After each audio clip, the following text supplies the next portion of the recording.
All right. Welcome, everybody. This is the Outlast 2023 Choose Your Own Adventure, the Season 3 reunion. We have 5 of our final 6 here. We hope to have Lauren joining us soon. But we have our finale group here to talk about all things Outlast Season 3 and dig into some things maybe you didn't see on camera. And we're going to ask them some questions about their experience and hear a little bit more about what their life was like during the game. My name is Justin. I keep forgetting how to look over here. I am the host of Outlast Season 3. And with me, I have our winner, David, our runner-up, Nina, and Eric, Julian, and Jess with us, who are all part of the finale episode. So first things first, David, we'll start with you as our winner. Curious, as you saw the episodes, as the episodes were coming out, anything that shocked you or surprised you? What was maybe the biggest thing you kind of took away from the episodes that maybe you didn't know during the game and maybe didn't know even since? But yeah, I mean that's part of what's fun about playing these games is you get parachuted into the environment. You're in this bubble, and everything that you believe to be a truth, at the time is all you can go on. And then the bubble pops and you're out, and then you meet people right after, and you have conversations and you learn what people really do in their life, what their approaches were to the game. I've worked professionally in roles that I evaluate people, and I put a lot of pride in my ability to read people and predict how they're going to behave. And that's what I love most about playing these type of games is trying to predict people's behaviors. And every time I play, I'm always surprised by a misread on my part. One of the big ones I missed was with Josh, and how close I was to getting idled out at when he saved himself. So I have I learned that through Josh right after, but I really have Jess to thank for saving my life on that one, because Josh had approached her and said, I think, I'm going to play, we'll try to get David out. And from what I understand, Jess didn't want to do that. So thank you, Jess, for keeping me in the game. That meant a lot. So that to me was just, one of those things, it happens, it's jarring. You're going, what did I miss on this? And as you go back and watch the videos, you say, oh, wow, it was, we're playing some really thoughtful, strategic players that, don't always approach the game the same way that I would. And one of the last thing I'll say, so I don't take up too much of the time, but last thing I'll say is when I met with Josh after and we picked each other's minds, we've done that a lot since. We've sort of coached each other on how to improve the next time we play. He said that, when I was in the game, I trying to come across as very authentic and genuine and caring for others and wanting others to do well. And he said that, in his life, in his environment, he never really, been around someone like that. So it came across as disingenuous because he's from New York. You know what I mean? I'm from like a little state like Maine where everybody, tells the truth. And I had never even considered that would be a thing. I just assumed people would believe me and like believe that I wanted others to do well too. And he also he read me well. So that was one thing that I felt like that really surprised me after the game ended. Cool. So I want to kind of jump. We won't obviously talk about every round and every moment because there's way too much to do in kind of one reunion. But I do want to jump back to the beginning of the game. And, we do these little interviews as you walk down the path. And I think this is your first time on camera, that you're probably you have a little bit of an idea of what you're going to say, but maybe you don't really know. And so stuff comes out, right? So Jess, I remember one of your quotes, just keep smiling. That was kind of your mantra going in. And this, correct me if I'm wrong, was this your first live game? Yes, this was my first live game. First live game. Now you're a pro. Now you're an expert. But first live game. And so, was there more to that? I mean, obviously that's the character you were portraying on the camera. But was there more to the just keep smiling kind of concept that maybe we didn't see on that interview? Well, it's just who I am in life. I really am a just keep smiling. have so much going on in life, and I'm, a teacher, and I often like work with kids that I might be the only person who smiles at them every day. And I just go into life and say, like, if I can, you're going to draw more flies with honey. If I can smile at people and make them feel comfortable and disarmed, like, that's what I do every day in life. And I was like, I can't be anyone except for me. I'm a terrible liar. So I was like, I'm just going to be 100% genuinely me. And that's what you saw.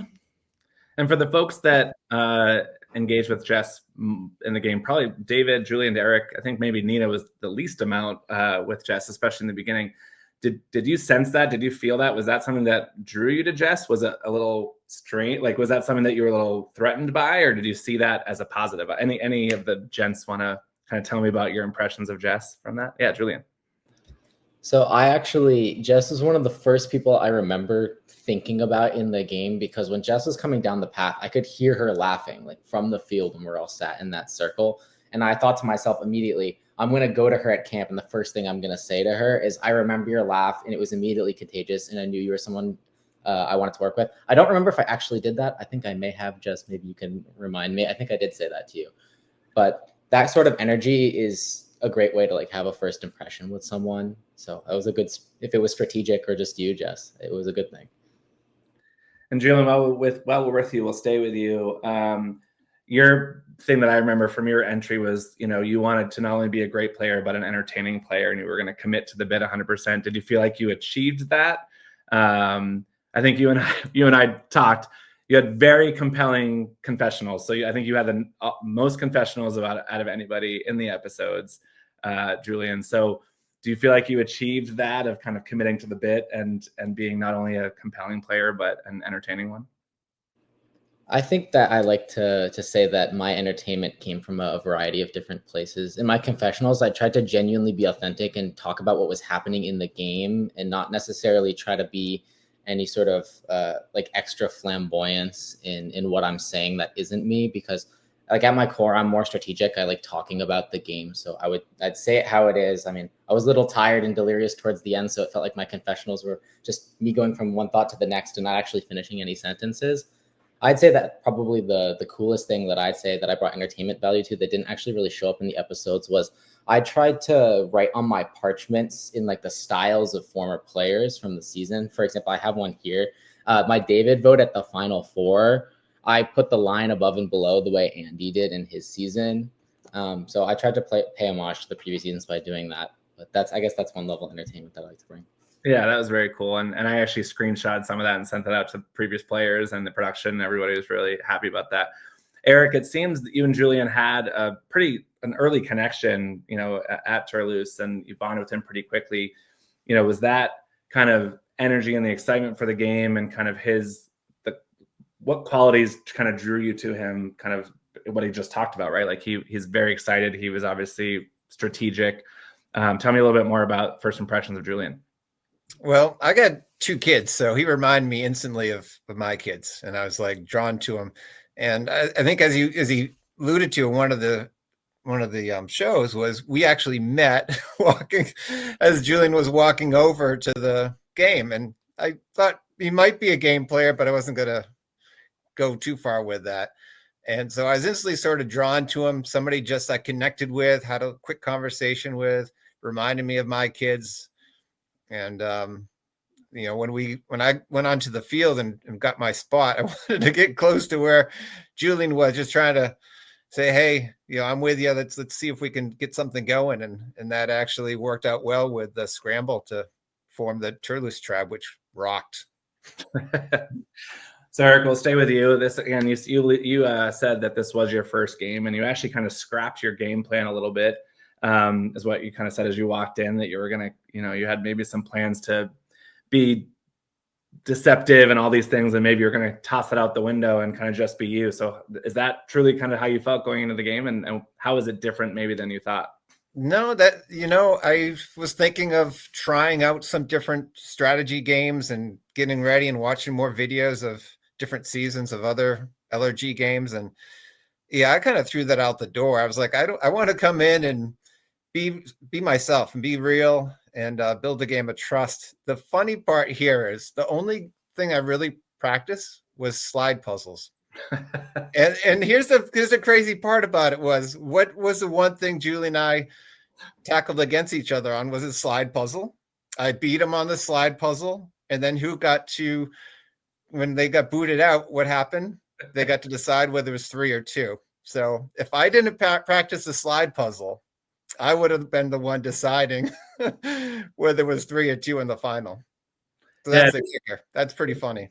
It's so funny how some of those things like write themselves, right? And I know, Julian, you talked a little bit about like, we'll get there, I think, eventually throughout the discussions. It's one of my questions for you later. But it is, I know, Julian, how badly like you wanted that decision in your hands. And so it's just so interesting how that challenge worked out to like give you that opportunity, right? It was the adventure that was chosen maybe for you or by you, but it was really, really cool. Awesome. So, David, you were, I think, one of the last people to get out to the field, right? If I remember correctly. Yeah, I was the last. Yes, you were the last, right? Yeah. And so, talk to me a little bit about that, because you're obviously walking out to a group of people who have already been sitting down, already been eyeing each other out, and you're coming in with your just a kid from Maine shirt, right? And like, so tell me a little bit about what that experience was like for you, and those first few minutes where you're like, was there any point where like, I'm the last one here? Does that put me in a disadvantage for any reason? Yeah, it is the opposite of how I approach everything. I over prepare. I show up early to every party or everything I go to. And I'll tease Jeff from season 2 a little bit because he was my ride. There was no sense of urgency to get there between the 12 and 12:30 window. And I could see, you know, I had my own GPS, my phone going, oh my God, I'm gonna get there at like 12:45 or whatever, and be late to this thing. My plan was to just crush a bunch of protein bars right before it started. And we're driving around in his Tesla, which was making me car sick for more than one reason. And so we pull up, and I'm just like, I'm so car sick. And, you know, of course we had to stop and charge it halfway through and take our time doing that.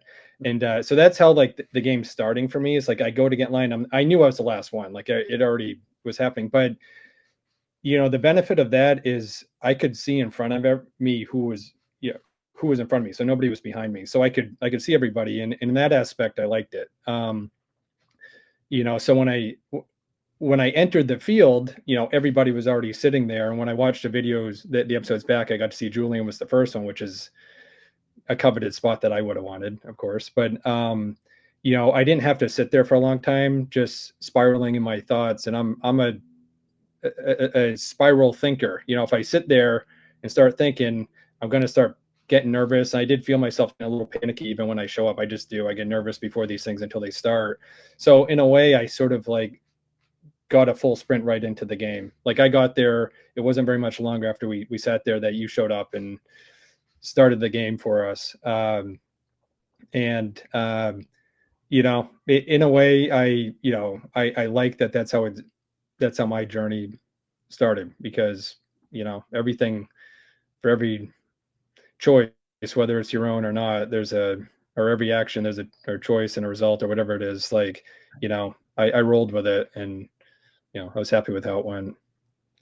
And Nina, one of the few relationships, I don't know about few, but one of the relationships we did have where you did know David from the Survival Challenge universe, right? And so did you realize it was him walking in? And was that something you were like, oh, I'm going after him like right away? Like, I want to make sure I'm near him or in a like, did you have were you drawn to David right away just based on that Survival Challenge connection?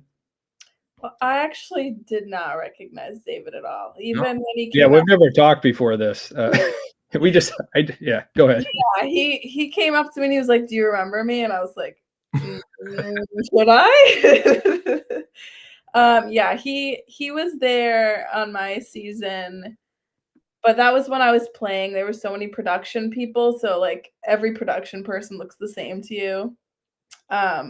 So I did not think twice looking at David. I don't really remember looking at him. And then when he came up to me and he introduced himself, and then I was like, oh, okay, cool.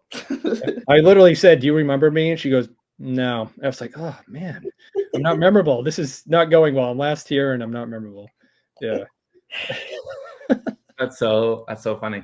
And so Nina, for the beginning of the game, what was your impressions when you saw the scrolls coming out? I know we heard from a variety of people, but I don't think we ever heard from you on like what your gut was there in terms of, do you think eventually you would have picked up a scroll? Was that something you were interested in or not? And kind of what were your impressions of that kind of opening portion?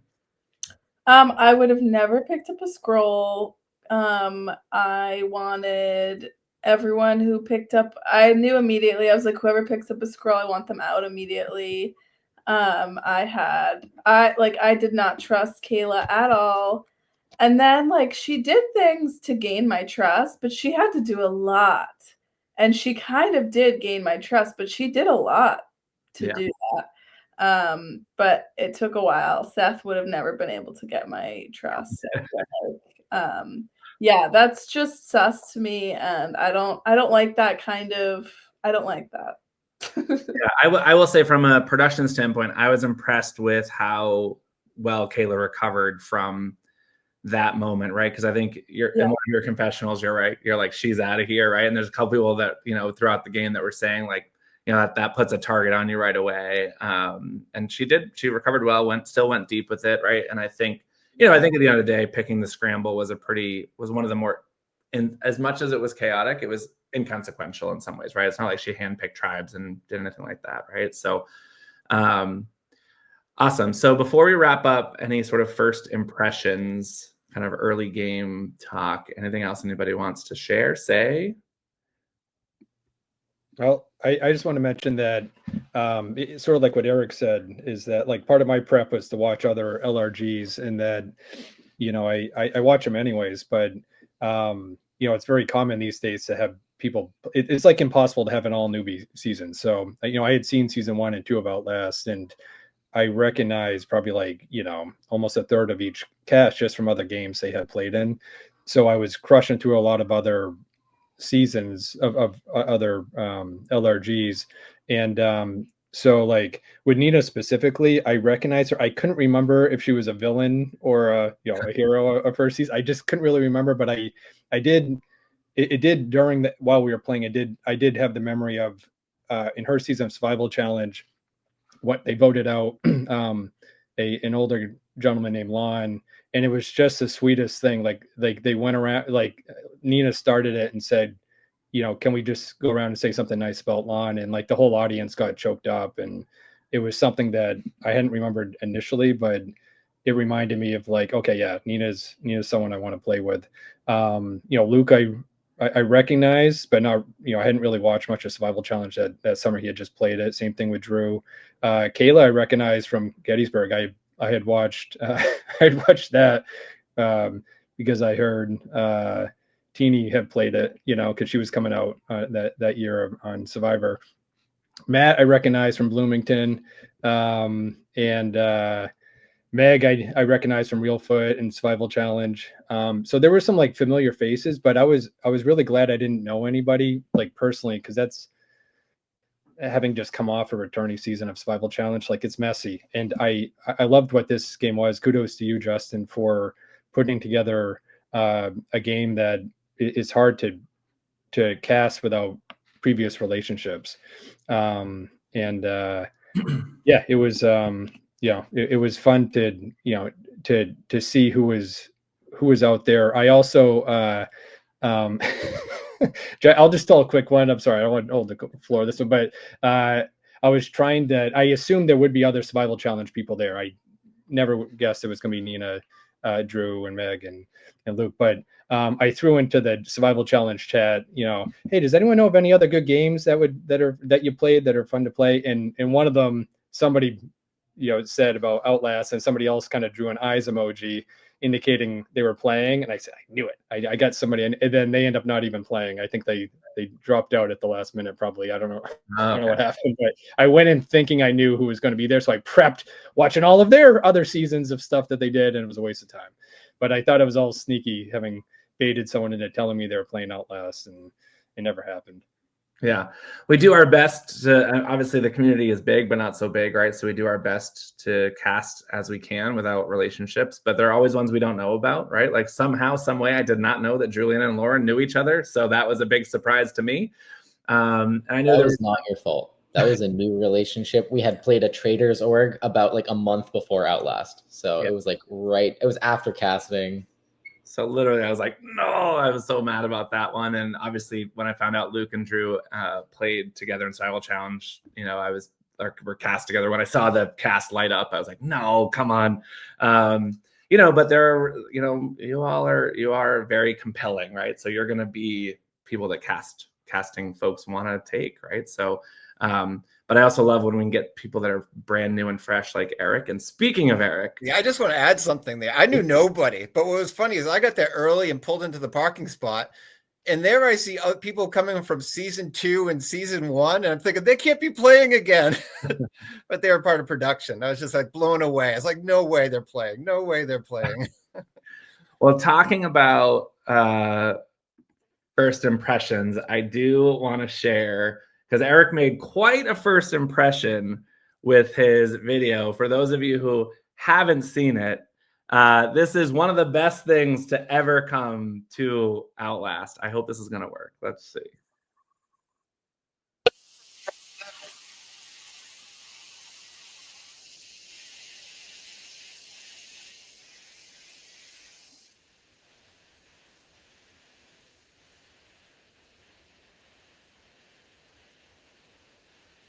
I don't hear the volume. No, that's so sad. Let me see if I can fix it. Can I fix it? Because it's so good. Is this the casting video or is this the intro? This was his intro video. This was why do you think you're going to win? Yes.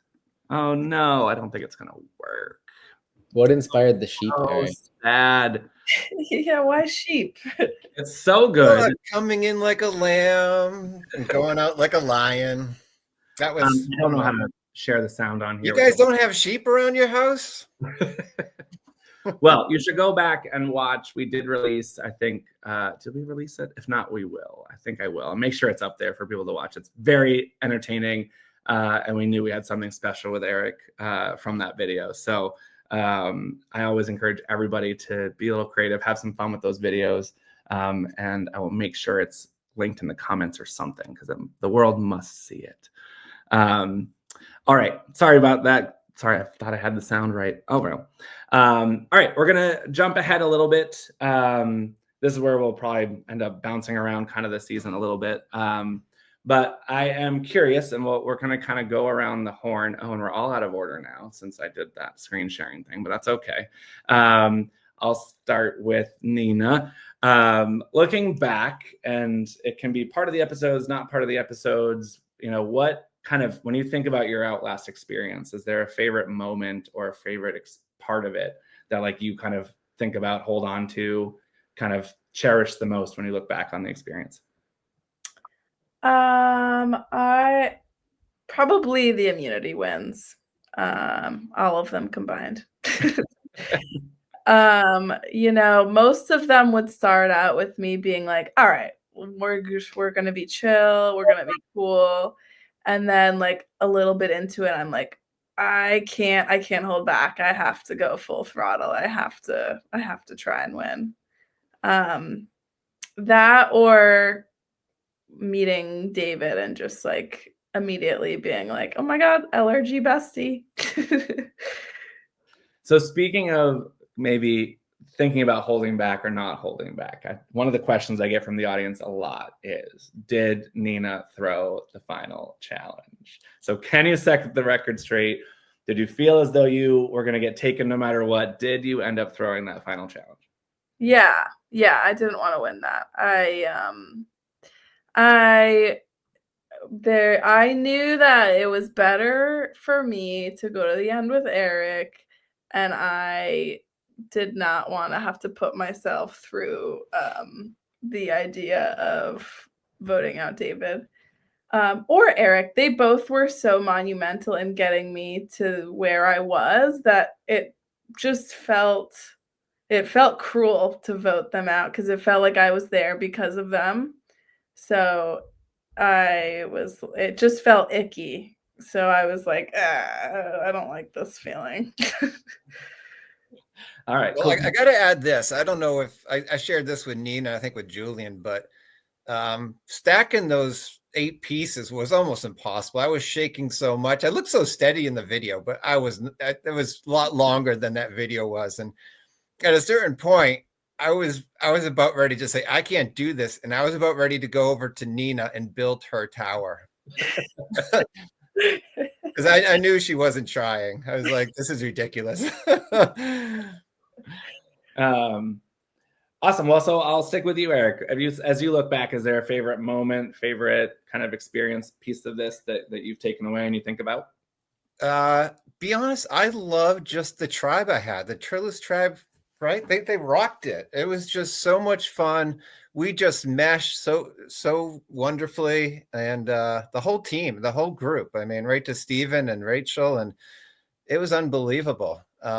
And we formed great connections. I think we all had number ones right away in that group. And, Julian and Lauren and I got really close early on, although, as you heard me say, I had number ones, but they weren't my number ones necessarily. But a special moment certainly came meeting Nina with the pre-merge group, and just sitting and talking with a special moment when I was talking about my mom and she was talking about her career. And it was just a moment where just meeting people and drawing connections or relating to someone in a special way. And that was a moment where Nina became my number one. And I was working closely with her to the end of the game at that point. Awesome. Great. Jess, actually, Eric, I have one more. So the biggest question I get from you, for you, is, you kind of alluded to a little bit this at the end of the game, but were you truly there to play to win? Because I think throughout the game we saw moments where you were very strategic, and maybe like in some ways like it kind of threw people off. Like, wow, Eric actually has like a real strategic mind. But towards the end, it kind of felt like maybe you were rooting more for Nina to win, right? So the biggest question I get for you is like, was Eric there to win? And so I'd love to hear from your perspective, kind of your thoughts on that. Okay, I'm a realist. I was there to win. I knew what I was going up against with Nina and David. Nina had the wins behind her. David had the charisma and the connections with everybody. And I knew it was going to be really hard to beat either one of them if in the final 2 or even the final 3. So my goal was to do my best, be happy with how I was doing. I would have liked to have won, true, but it didn't mean everything to me. I've had a lot of experiences in my life. I'm going to play another LRG game and I'm going to win it. But it's not everything. Winning isn't everything. It's definitely was the experience. And I think all of us left there with a great experience. And I'm going to say it, we were all winners in some way or form. We all took something home that we didn't expect. And that's what I loved about the game. The connections you can draw in a 4-day game, it takes years in real life to draw those connections with people. And I just love that. And that's what's encouraged me to play more games. Awesome. All right. So we're going to have a little bit of a test moment here because I am going to do my best to bring our 6th player into the mix, Lauren, who is here with a little snack. I'm going to see if I can remove myself and add her. Hi. Sorry, I don't know the Wi-Fi password to the house that I'm in. Or no, I know the password. I don't know the Wi-Fi. So I'm on my phone eating my dinner with this dog. All right. So I think, am I still here? Can you hear me now? Everyone can hear me? Awesome. All right. And Lauren will be in and out as best as she can. Lauren, are you good to mute when you're not talking, just in case you have any sounds behind you? Lauren, are you there? Hello, Lauren. All right, let me see. Oh, I think she's got it. Okay, perfect. Jess, I'll come to you next. When you think about a favorite moment from your experience, anything that stands out as kind of like the thing that you remember the most, or the thing that your most favorite moment? Well, those early days, early days, because it felt like so long, but the early hours in Toulouse, like we just had so much fun. Whether it was like Fire Crisis or, our bag of mosquitoes that we won, we were just always like throwing jokes, having fun, knocking down trees with our bodies, the snapping tree. Like it was just always an amazing time over at Toulouse. But then like an individual moment, obviously like the idol play with Lachey was just like a fist pumping, like, yes, we did that. It was so much fun. And it felt like I'm really playing that game that we don't talk about. Yeah. So that was pretty cool. All right, we're going to stick on that because the number one question that I get for Jess, why vote out Austin there? Why Austin? You had such an opportunity to maybe take a big shot at a big player, David. So why Austin of all the options there? Tell the people. No. Austin was chaos to me, and I did not feel like I could play with chaos. I had come from the world of online games, and there's so much chaos in online games, and I was always successful steering away from that. And I was like, I'm definitely going to steer away from that in a live game. And also David had done that, hypnotize in the eyes thing, like the snake from the Jungle Book. And I had fallen under his guise, I had fallen under his spell, just like it sounds like almost everybody else had as well. And I felt like, oh, this is somebody I can trust in. This is somebody that, is going to pull me in. And at that point in the game, I had spent my first half of the game at Toulouse, and then we had the second half of the game in the Swap Tribe. And I was like, I have to cling on to any shred of hope to keep me in this game. And David was giving me a shred of hope at that point, and Austin was chaos. So that's why Austin. Got it. Well, that speaks to your game, David. So that does a check in the box there. Awesome. Julian, how about for you? What's the biggest kind of moment, favorite moment, biggest takeaway you think about when you think back to your time? Before I get to that, I wanted to add something on to Jess about original Toulouse. So this summer I had the privilege of volunteering for Outlast Season 4, and we went and we visited the old Toulouse camp. And it didn't make the episode, but one thing that we did on day one was we made this little game on a tree where we took this piece of string that we had won in the original challenge and like tied it up. We put one of my rings on it, and we were playing like that hook game, like on the edge of the tree. Because for some reason, we also had like a screw-in hook that we screwed into the tree. I don't remember where that came from, but we went there and it was still there. Bag of mosquito. Yeah, it was still there. It was from the mosquito net. Yeah. The little game was still on the tree hanging there a year later, and that was really cool. Anyway, but favorite moments, there's two things that really come to mind. Surprisingly, one of them would be losing to Lauren in that night challenge.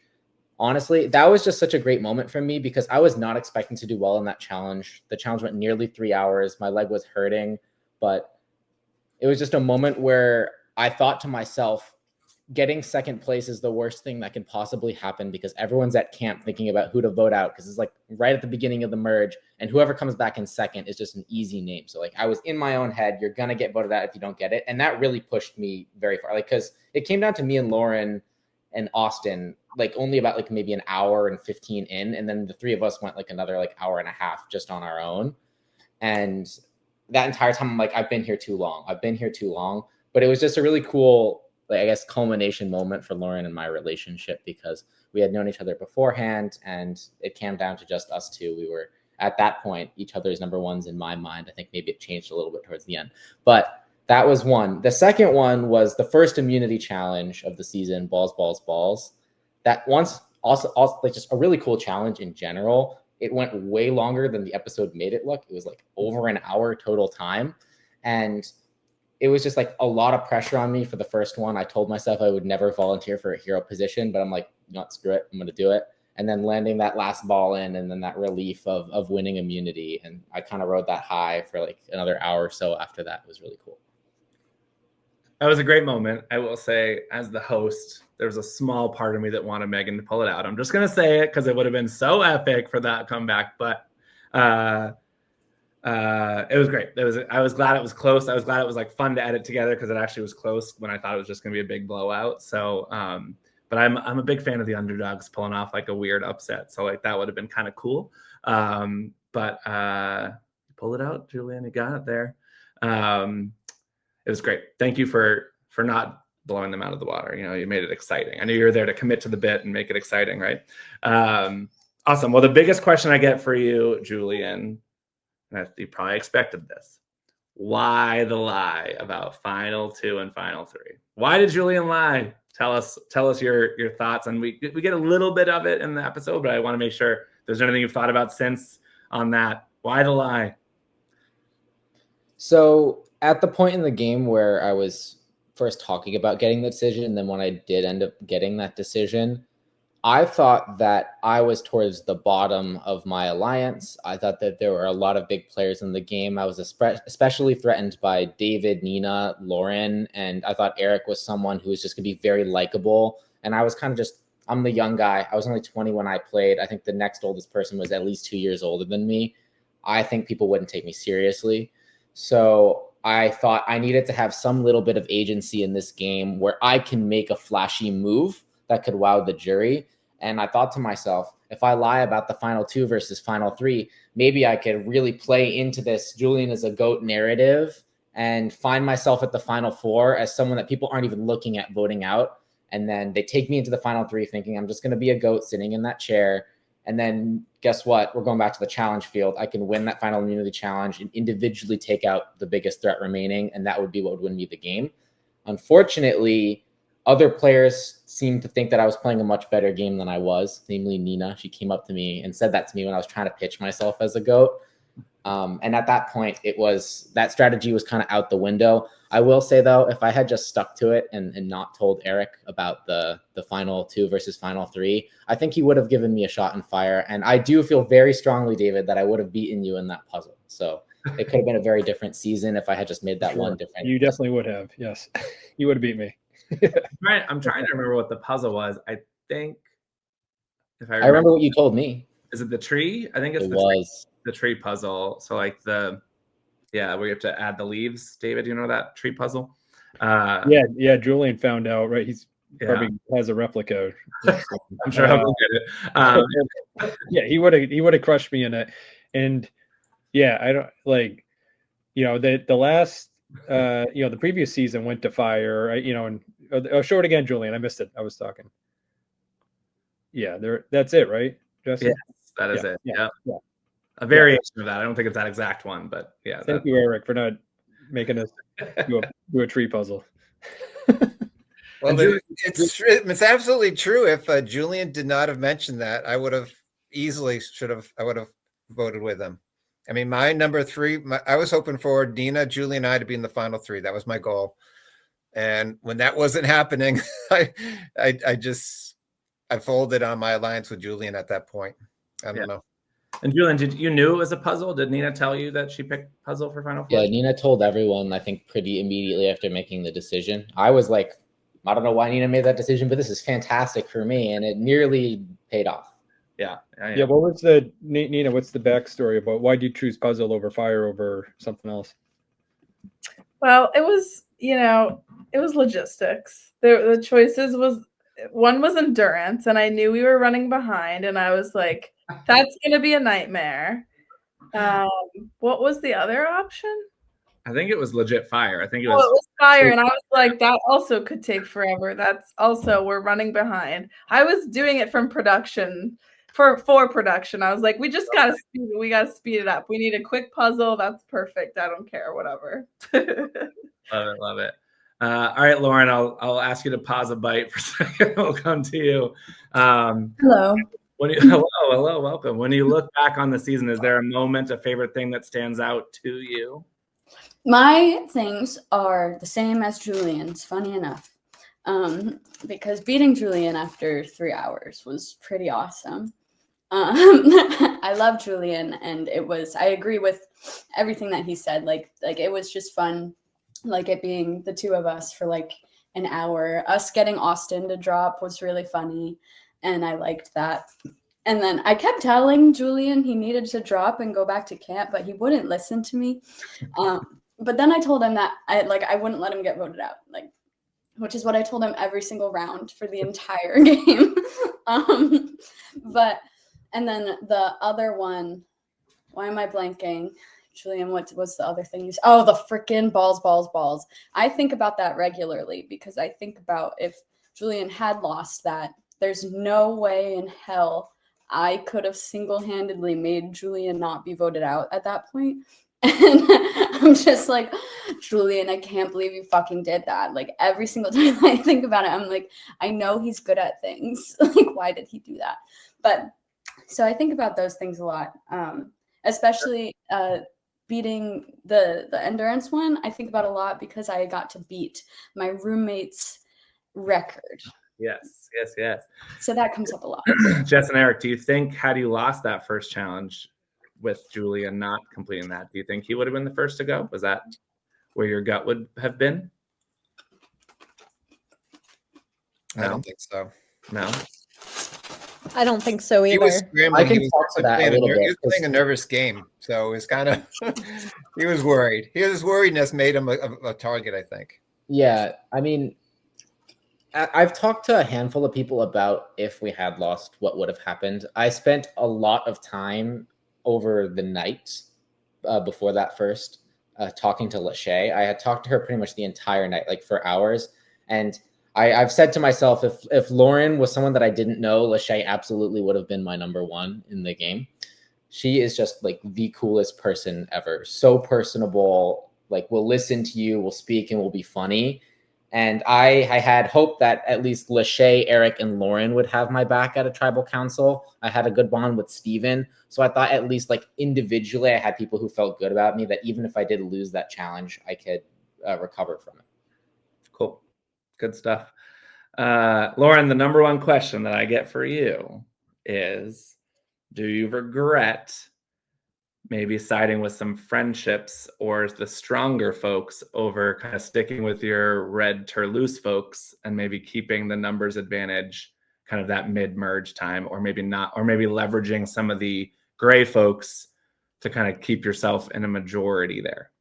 No, I don't regret that whatsoever. I played exactly how I wanted to play and did everything exactly the way that I wanted to.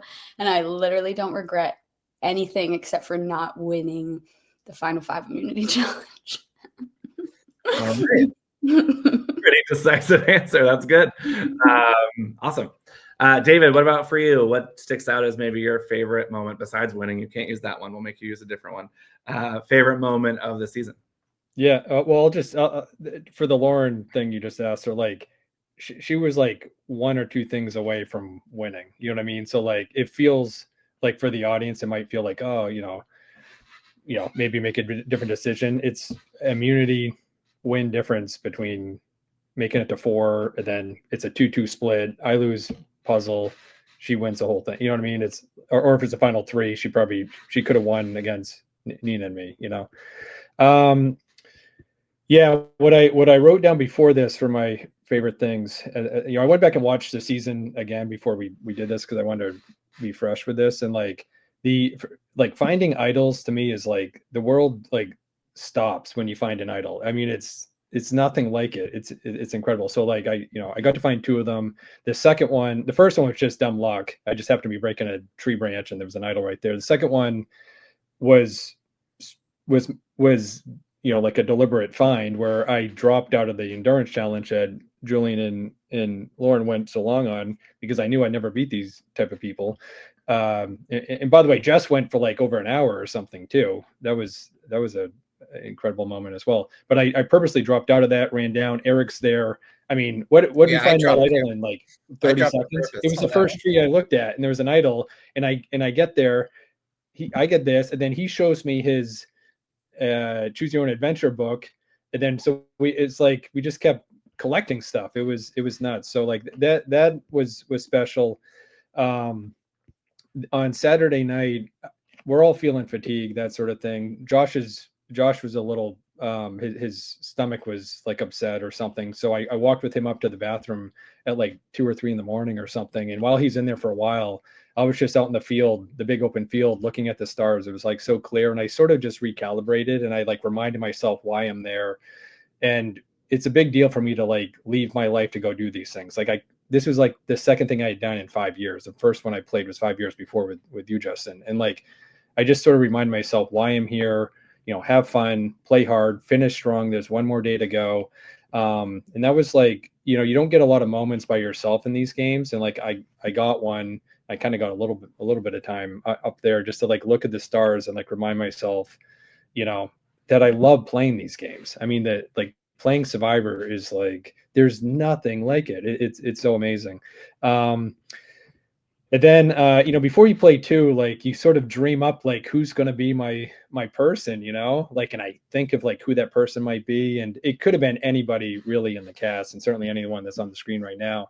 But like Nina checks so many boxes for me. Like usually I'm happy with like, like half my wish list or something, and like she, like she checks so many things, including like, she's vegan, she's a feminist. It's like, yes, like it was like all the things that there's like so many things that I wish for myself more that she had.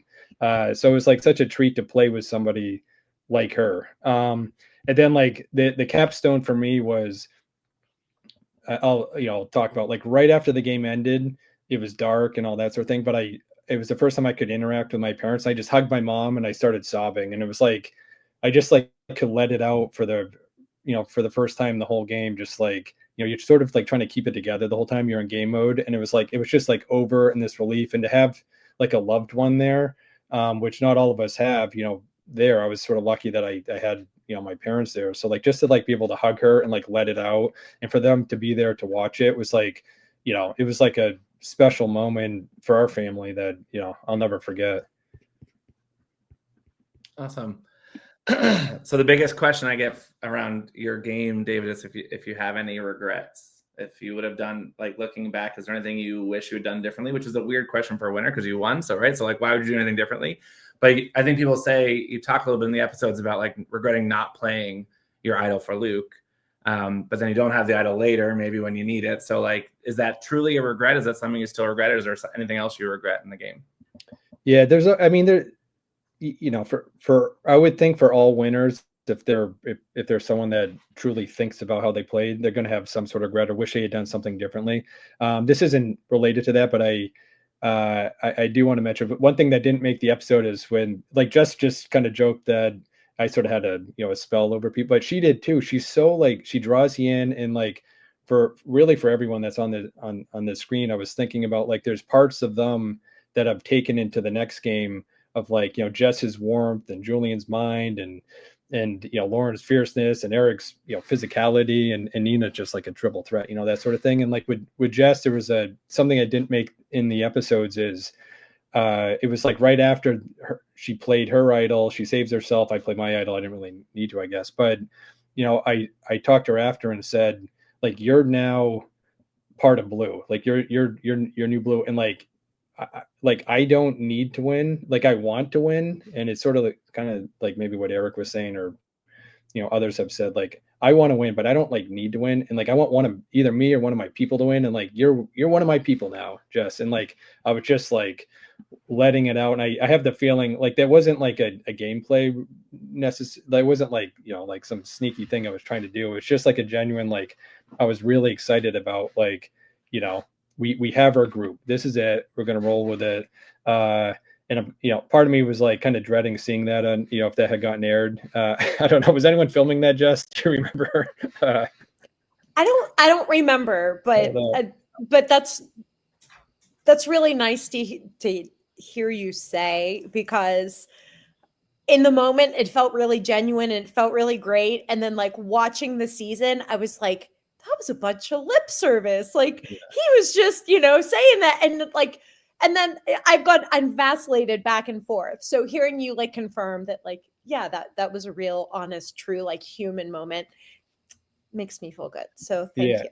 It was, and some of it is like the fatigue of the game too. Like you're just so raw, and like it's like, and that was only like Friday or something. Was it or Saturday? I think it was. I don't Friday. know. I think it was Friday. Yeah, and it was like something that I genuinely felt like I was so yeah. As far as regrets, I got a little snippy at the Dre Tribal Council, and that's just me getting defensive of like in my head of other people. I'm trying to like defend other people, and in hindsight, I'm like, why did I do that? I could have like tipped off that we're voting for Dre at that point. Like it was, I had to like recalibrate right after that, and I'm glad it happened earlier in the game, and it didn't really bite me too hard. You kind of see Josh talk about it in his voting confessional right after, but like I've taken that lesson into future games I've played in. Like I need to see the big picture. I got to be careful about like little things during the game, like letting myself react emotionally to something like that. And like we're all Survivor fans, I would assume. So like, and I don't know if Dre knew it, but like my dad was on Survivor. So like when he was saying he doesn't like Survivor, like it was like triggering for me, and I let it get to me, and I shouldn't have let it get to me. And it wasn't as big of a thing in the episode, but like that was like I was sort of dreading seeing that come up, and it didn't show as much in the episode. It's like I was afraid of like it might be a bigger thing, but yeah, I mean, otherwise it was like it was that, and then it was the the Luke thing. I'll always feel bad about. Same history repeated itself last summer. I could have saved Luke, and I didn't, and he tells me not to feel bad about it, but I always will. But like, I almost played the idol I had on Luke, but I also hesitated because like I could have been idled out, So in saving him, and then I felt bad that I, in hindsight, that I didn't do it. But the game changes after that. If it had been played, like, what would the final outcome have been? So, how about you, Nina? Any regrets on your end? I don't think so. No, I don't think so. I want to comment on something that David was talking about. There was a lot of paranoia and misinformation about who voted out Luke. And it did not make the episode pretty much at all, but there were stories that Kayla was the one who voted out Luke. There were stories that it was Austin. There were stories that it was Matt. Like, no one knew who it was. And I think I gave a confessional about it, that I was having a conversation with David, and he like winked at me and said it was Kayla. Like Kayla did it. And he was like so convinced. And I was persisted by David. I'm like, okay, I'm going to start spreading this rumor that Kayla was the one who voted out Luke. And I think that honestly kind of led a little bit to Kayla's threat level increasing at that point in the game, and why people wanted to vote her out at that forced tribal where we couldn't talk. That was just something that was interesting. And I was kind of floored when I found out that it was Jess. Like, I was so surprised when I found out it was Jess. That was something I had no idea that happened. Yeah. Same. I think it was after the game I found out it was. I think like I had a recap call with Josh like a month later, and it's like, wait, Jess voted? I assumed it was Kayla. Like, so. And I let everybody believe that it was Kayla because I knew that would paint a bigger target on her back and keep me deeper in the game. There is a moment in one of the episodes where someone says something about like, oh, I think it was Kayla. And I see my face go, and I was like, I'm not saying anything. And I was like, oh, I'm so glad that look made it in the episode. Jess, while we've got you, any regrets on your end? Anything you look back you wish you'd done differently? I wish I wouldn't have stood in my own way. I went into this game, and like in my life, I don't act my age, not that in your mid 40s is old in any way. But going into a game where I was a good bit older than a big part of the cast, I was like, oh my God, I can't play too hard, too fast and be older. So I didn't have a number one in this game at all. I didn't have a strong alliance at all. I had people I was working with, I had relationships with everybody, but I never had a spoken alliance ever. And it was because I got in my own way. I was like, oh, they're going to think, this older lady is playing too hard too fast and they're going to get rid of me. And I just, I wish I would have blocked that out of my head. And I can thankfully say that I think I learned from that lesson, and then future games that I have played since then, and games that I will play in the future, that I'm not going to get in my own way. And like, who cares how old I am chronologically in my mind? I'm a young, vivacious person. Jess, if it means anything to you, I never really saw you as like an older person in the game. Maybe it was just my own reads. No, it was literally in my own head. I don't know why I got in my own head. Yeah, but I kind of saw everyone as like my own age. It was very weird. It wasn't really about age for me. It was just like about each player. I mean, each player is a vote, but also like a person in the game. I didn't really see any stuff like that as reasons to not work with someone or to work with someone. But also, you give off a lot of youthful energy, so that was helpful. Eric, how about for you? Any regrets of any kind? I do not regret voting Julian off at the end, if that's one of the questions. I mean, one thing that was hard for me, the hardest vote was Lauren. That by far was the hardest vote, because I really wanted to form her as my number one, and I couldn't get it back from her. And the tough part was I basically knew Lauren, Dave, and Nina were a threesome with going in, and David was just basically told me, he goes, Eric, I already have a group of three. I was like, oh darn. And then I worked with Nina, just saying, Nina, you're not going to beat Lauren. You're not going to beat Lauren. And I wedged my way in there, but that was hard. That was really hard. And I felt bad about doing that, but I knew I didn't build my relationship with Lauren for her to give it back to me. So I had to do something. And I was kind of stuck. I was stuck. I would have really liked of Lauren to just say, Eric, you and me, let's go. But that didn't happen. Julian, any regrets for you? Excuse me. Instead of giving the uninteresting answer that I regret telling Eric about the final 2 versus final 3, I'll go with something that I don't necessarily regret, but something that I wish had happened. I really wish at the final 6 that Jess, Lauren, and Eric had listened to my plan about splitting 2-2 on David and Nina, even though I kept calling David Eric. I wish that had happened, because we absolutely could have done it. When we had the season 3 premiere party in Boston, I was talking to Jess, and I'm like, hey, Jess, why didn't we vote 2-2 on David and Nina at the final 6 when Lauren had immunity, flush David's idol, and gotten Nina out, and then gotten David out next, so we could have had a Toulouse final 4? And she's like, I don't know, Julian, why didn't we do that? And I'm watching the episode, and I'm watching myself pitch that exact plan. I'm like, I don't remember doing this, because it was shut down so fast. I don't remember even pitching it.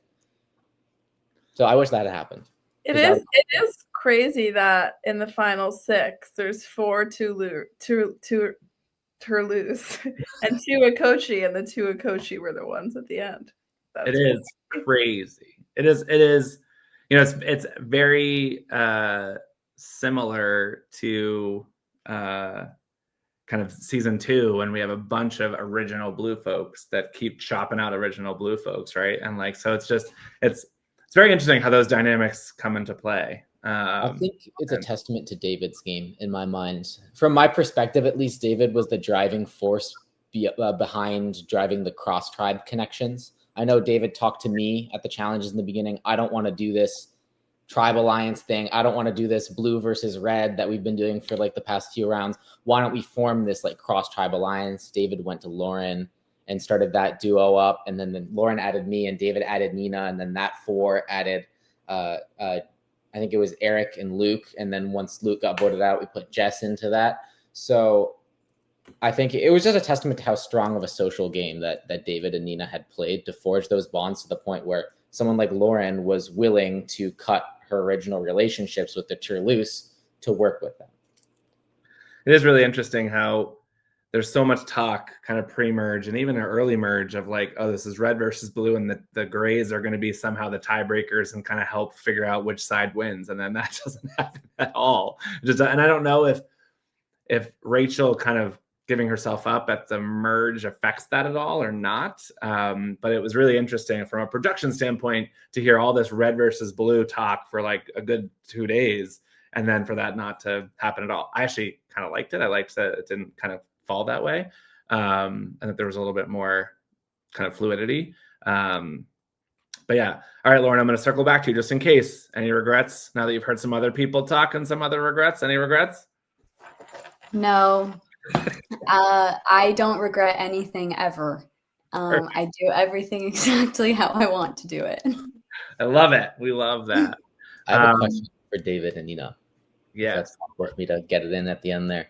So when it happened during the game, let me tell you what I'm talking about first. So when on day one, we got the choose your own adventure thing, and I got to steal an item from you guys. In my mind, I wasn't really thinking about my perception or my tribe's perception in that decision. And then I'm watching it happen during the watch party in Boston, and I hear people making comments about like, this decision isn't going to like be a big deal at all. So I was completely unaware of what the perception of that was. So I was wondering if you guys could speak to, was there like a, we hate red now, we're going to all go against red dynamic happening? I think there was at first. Yeah, it was kind of like we were intimidated that you guys were our best competition in challenges. So we were intimidated. So we were like, okay, well, it seems like there's some sort of rivalry. We got to weaken them so that we can be winning the challenges. But I think, yeah, I don't know, David, if you want to say more on that. Yeah, I'd say the same thing. And the game started fast when Julian stole our advantage, which, you know, like in my mind, you know, it was a challenge advantage that you stole. Like to do it publicly right away in the beginning of the game is not a whole lot different than grabbing a scroll in front of everybody. And it I didn't really, I don't know how much it aired on the episode, but when you did it, I said you drew a line in the sand or something. Like I was sort of joking, but it allowed for a rivalry to be born like right away. And you all are good at challenges, and we were too. And it allowed for sort of this us versus them, you know, in the early game. But like in my mind, the whole time, like when we get to a swap or merge, like I wanted it to be fluid. Like I don't, you know, we've all watched other seasons. It's not interesting when it's a color game, you know, just because you started with certain people. But in these games, it's particularly hard because they're so accelerated that you tend to cling to the people you start with. And I feel like kudos to all of us for being open to like cross-pollination with different, you know, different tribes, because it's much easier to stay with the people you start with. So we did a good job of it. But yeah, that was that you like, you put, like when you said it, Julian, in my mind, you put yourself on the radar of like, you did that. Then you also were the one that like wanted to be in a hero role. And I said, this guy's coming to play. And I love that about that. I gravitate usually towards that. You know, when we're competing in challenges, I go, you know, head to head with it. But like, for me, like that's what I'm attracted to typically in these games. Awesome. Well, before we invite anybody else to the stage, we do have some additional cast members that should be joining us in a few minutes. I want to do a quick lightning round with some last little questions. So first question is your favorite challenge. And I'm going to go backwards. So we'll go David. Favorite challenge. I was going to say the block making challenge at the end. I was so proud of myself for winning that. And, you know, basically I was proud of myself for beating Eric is what that was about. Cause we know if Nina tried, she would have beat both of us. But that's a high pressure one. Like you don't, in life, you don't find out very often what you're made of in like these, like in those moments, like even in these games, there's not always you get those moments. And a hero role, sometimes it's only on like reward day or whatever, but like in the challenge, like right before, you know, the final two or it's a final 3 challenge, but right before the final tribal council, like to win is like a thing that, you know, for me was special. My favorite quote from that, I don't remember the exact quote, was Nina. It was like, how are they drinking so much water or something like that? Like she's trying to get them. They were getting so much water in their thing. I'm like, how big are your mouths? That was a quote. There's some really funny. Nina, favorite challenge? Probably I always love balls. It's always, I love how it's like there's just so many moving parts and a lot of different things happening, everyone involved doing their own thing. It's fun. Nice. Eric, how about you? Favorite challenge? It was the Outlast floor. Beating Julian with a slide puzzle, beating Lauren with a tug of war. Man, that was epic right there. And then the questions, the tricky, was it the questions with Nina? That was fun. It was just a fun challenge. Julian, how about for you? Favorite challenge? So I really loved the Mergatory-esque challenge, the one with running and digging in the sand. I don't think there was a point in the game where I was more nervous than waiting for the players to come back. We had no idea what was going on. We're sitting there, Justin isn't even letting us like stand in the middle so we can see down the path. Like we're sitting on our mat. The only piece of information we get is when Justin says, someone's coming down the path, and then doesn't even say who it is. And then someone comes out and you're like, yes. And then obviously I was hoping that there would be more puzzles on the season. So I was excited that we at least got a puzzle on that critical one. I've, since the season, recreated that puzzle and have used it in my games because it was such a good puzzle. Well, you're welcome then. Awesome. I actually will give credit to Coca Pelli, who I don't believe does a game anymore, but I actually leveraged the concept that they had for that puzzle because I love that. I think it's a cool puzzle. Lauren, favorite challenge? I don't know what it was called, but the one with the big dice that we had to roll, which was also recently an HOH competition on season 27 of Big Brother. Big fan. I like that, and I won it. So they used to do it with actual dice. That's actually where we got it. It was in our script called BB Dice Game because I didn't know what to call it. So that's what it was in our production book for a very long time. Yeah. So love that. Awesome. And Jess, favorite challenge? Balls. Just going over the balance beam, like that felt like, oh, this is the real deal. And dang, that balance beam was skinnier than I thought. And just the personal victory of like doing it and not falling on my face or my backside was a win. It was great. Awesome.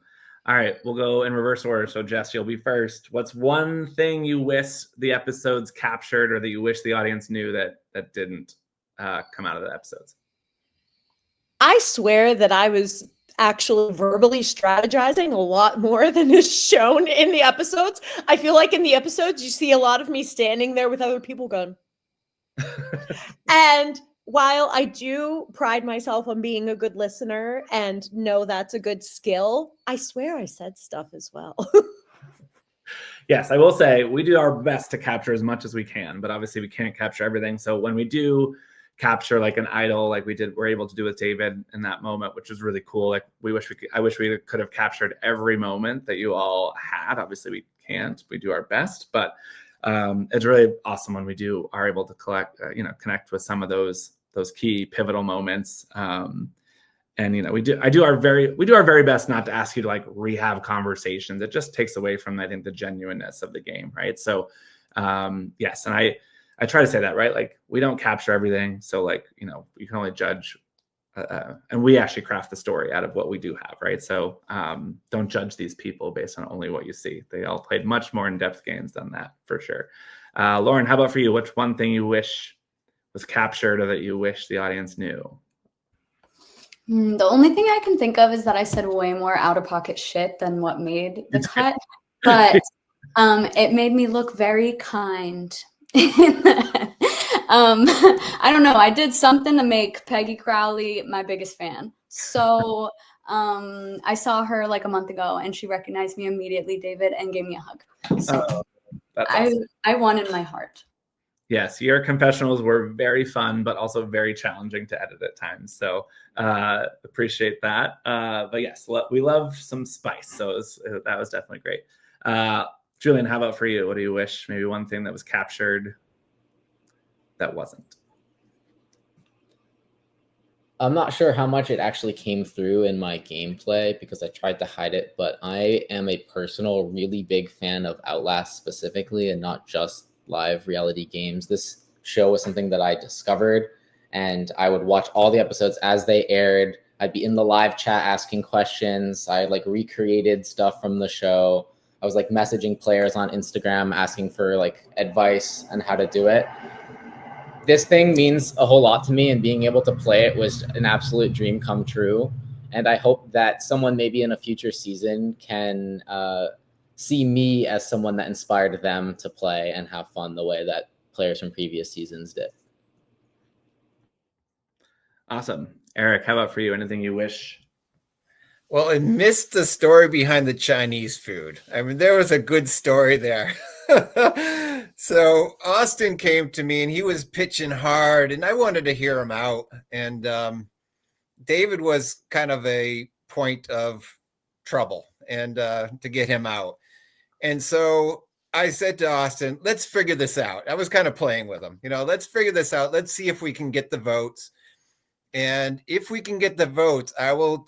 You'll hear me say Chinese food, and that'll mean vote for David. That's what the trick was. It really wasn't going to happen, but it's where you came. That's where it came from, Eric. It was that's you? Where it came from. So he started going around, and he had to keep it a secret that it was me starting that, and he did. He kept it a secret, and he went to Jess. I only saw episode footage where he was talking about it, but I could not find a clip where it was like revealed who said it. So it was really funny. That's funny. Yes, the Chinese food. Chinese food. We said egg roll a few times. Chinese rice, pork fried rice. Nina, how about for you? Anything that you wish was shown that was not? The thing that wasn't captured was how much I cried at the end.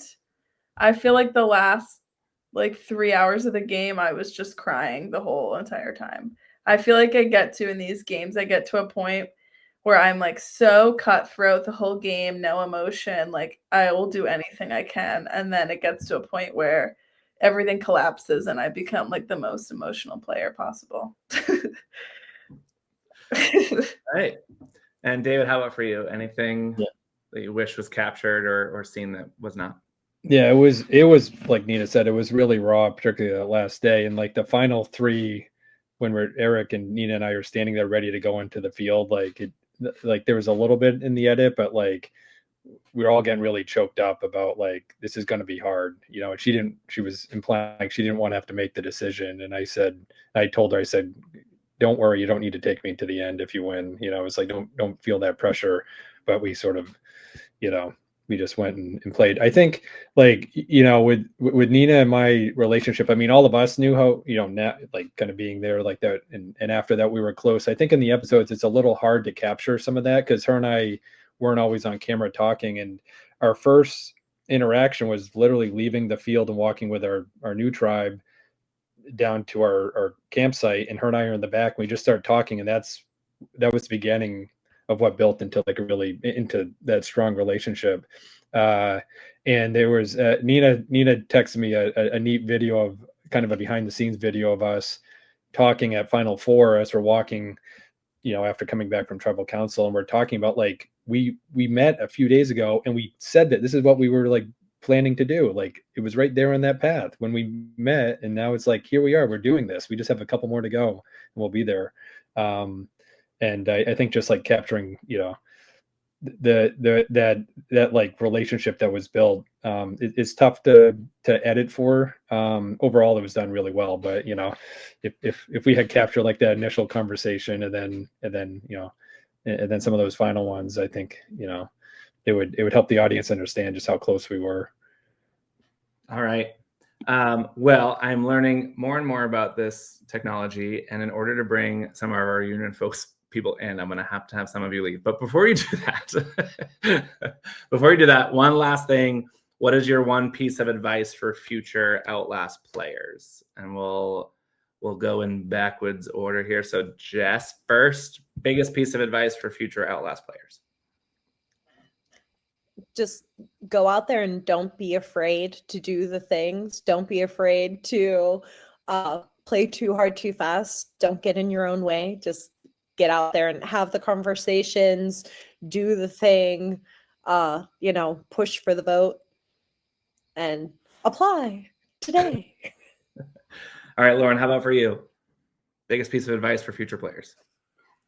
Speak your mind just enough to get exactly what you want, but not enough that everyone doesn't like you. Good. Lauren, Julian. How much am I allowed to pull back the curtain? As much as you want. Actually, you know what? I'll hold that piece of advice. And my one piece of advice I'll give is if you have a piece of information, like if you found an idol, if you have an advantage, if you know about something, it's almost always best to not share that information with other people because more often than not, it'll get you screwed over. And I know that very well. You can message him privately on his Insta if you want to know the rest of the behind the curtain stuff, right? Right, Julian? Eric, how about for you? Have fun and enjoy the moments. Really. Love it. Nina? Be adaptable and be fun. People like fun people. Love that. And finally, from our winner, David, biggest piece of advice for future players that want to win. Yeah, prepare, take it serious, play hard, play smart, have fun. It's easy to kind of lose yourself in the moment when you're there and you're in these games, but just remind yourself constantly, to have fun, enjoy it.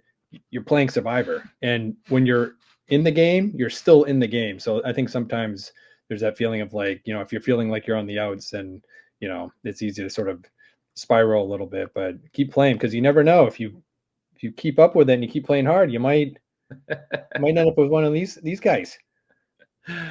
Yeah, shout out to Todd Herzog from Survivor China, who makes the Todd Pops for our winners.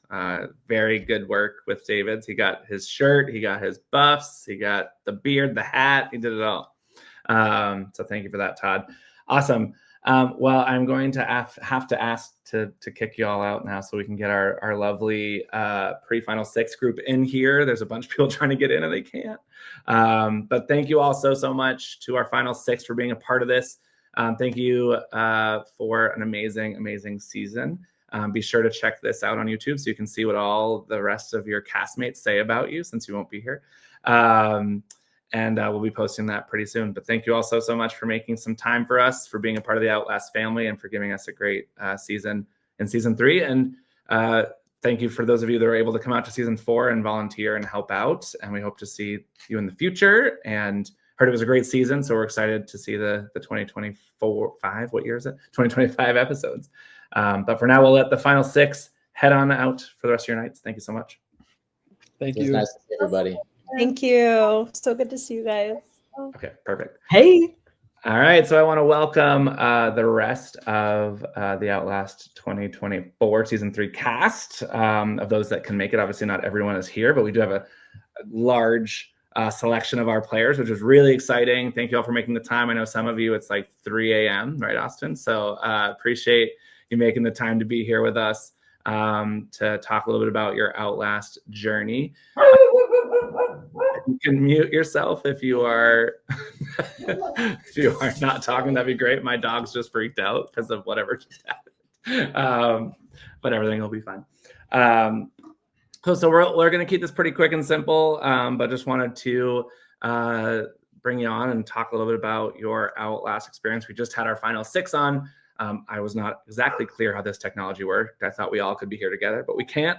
So make sure you go back and watch the recording of this to hear all the things they had to say. Oh, we lost one, but if you come back, we'll bring you back in. So we'll just kind of go around, and I would love to hear a little bit about, as you kind of look back on your Outlast experience, like what's the takeaway? Like what's the thing that maybe, especially now that you've seen the episodes and you kind of had some time to detach and reflect, like what's the big thing you walk away with? And I'm going to start with Dre because you're on the top of my screen. So Dre. What's up? I would say the biggest takeaway, genuinely, like watching it back, it was my first LRG and like my first time playing Survivor that long. So the experience is always going to be special. But seriously, like the person I got closest to was Lachey. So I think that was the takeaway, like gaining a really good friend, not just an ally. We got to play for like 5 minutes together, but walking away, like we got really close after that. And like that's I've gained more friendships after like the show's gotten out of it and stuff. But like me and Lachey, I would say that's like my number one takeaway. And then the people in the outskirts, Steven, Ashley, like we really bonded, and genuinely that was like the best part of the entire experience for me. Awesome. I think we lost Lachey for a minute, but we'll check in with her when she is able to come back. Austin, how about for you? Oh, you're on mute, buddy. We got to unmute you. I don't know if I can do it. I think you might have to do it. There you go. I got you. So I guess the biggest thing I would take away is the social part of the game, where I'm able to.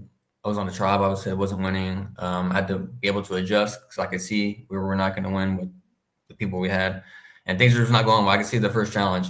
So during that first challenge, I was able to make connections with the other tribes, and that got me further than what it did. And so social aspects, if I ever play these games again, which it's not likely, but you know.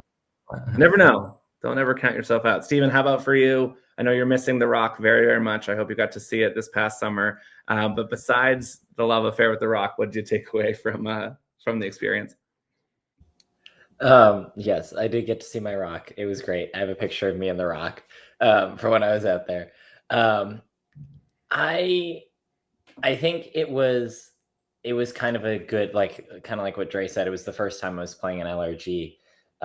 And so it was a good way to kind of dip my toes in the water. Obviously, I would have liked to have made it farther. I appreciated the outskirts. That was super nice. It was good to get to bond with people. And I felt like, that like game pressure was a little bit off at that point. So like you could feel like you're not just making connections for the sake of making connections and furthering yourself in the game. Like you're just legitimately bonding with those people. Quite frankly, like while I very much enjoyed my time out there, I think I enjoyed it even more this past summer, getting to get out there and help out. I kind of did it because we saw a lot of season 2 people come and help with season 3. And so it was one of those things like, oh, like, I don't know if this is quite my vibe, but I kind of want to pay it forward to like the season 4 players to like get a good experience like I had. And then I really enjoyed it. I really enjoyed getting to see, some of the people that are in here and also some of the people that are not in this call right now. But a little bit of a shout out for future players or current players that played season 4 to return, because I think it kind of deepened my connection with the game and with the people a lot more, especially given that I wasn't necessarily in the game for a terribly long time. Yeah. We love that. And I said it before, I'll say it again. We absolutely appreciate all of you who can support Outlast on-site, off-site, socially, like whatever you can to do to promote the event and make it the experience it is. It's awesome. So really appreciate that, whether you're sending people our way for casting or you're able to be on site with us, or you're able to kind of promote things afterwards, or you're video editing, any of those things that you might be doing. Appreciate all that. So I'm glad to hear you had a good experience. Hopefully it'll continue to grow. Awesome. Drew, how about for you? What was the biggest takeaway for you? That was the first game that I survived Disaster Tribe. So it was definitely fun watching that back. But also a lot of like reflection on how much has changed in a year since when we had played to when all the videos were airing. So like it was really cool reflecting on the person that played the game and appreciating how much change has happened in my life since then. Awesome. Matt, how about for you? Outside of meeting everyone's really cool. It's a great group of people to play with. I think the biggest thing that I'll remember from this game is just the game design. If you haven't played games like this or been on production, what Justin and the team put together here was nothing short of phenomenal. And I know, all the planning and everything that went into it, and just all the different pathways and ways that the game could have gone, and just pre-planning for all that is wild. It's hard to do just a normal straight up survivor based game, and to put all the loopholes and everything that you all put into it. It kept us on our toes, and it was something that I think really made this particular season stand out from any LRG that has ever been played and maybe will ever be played in the future. So that's kind of what I took away. Awesome. Appreciate that.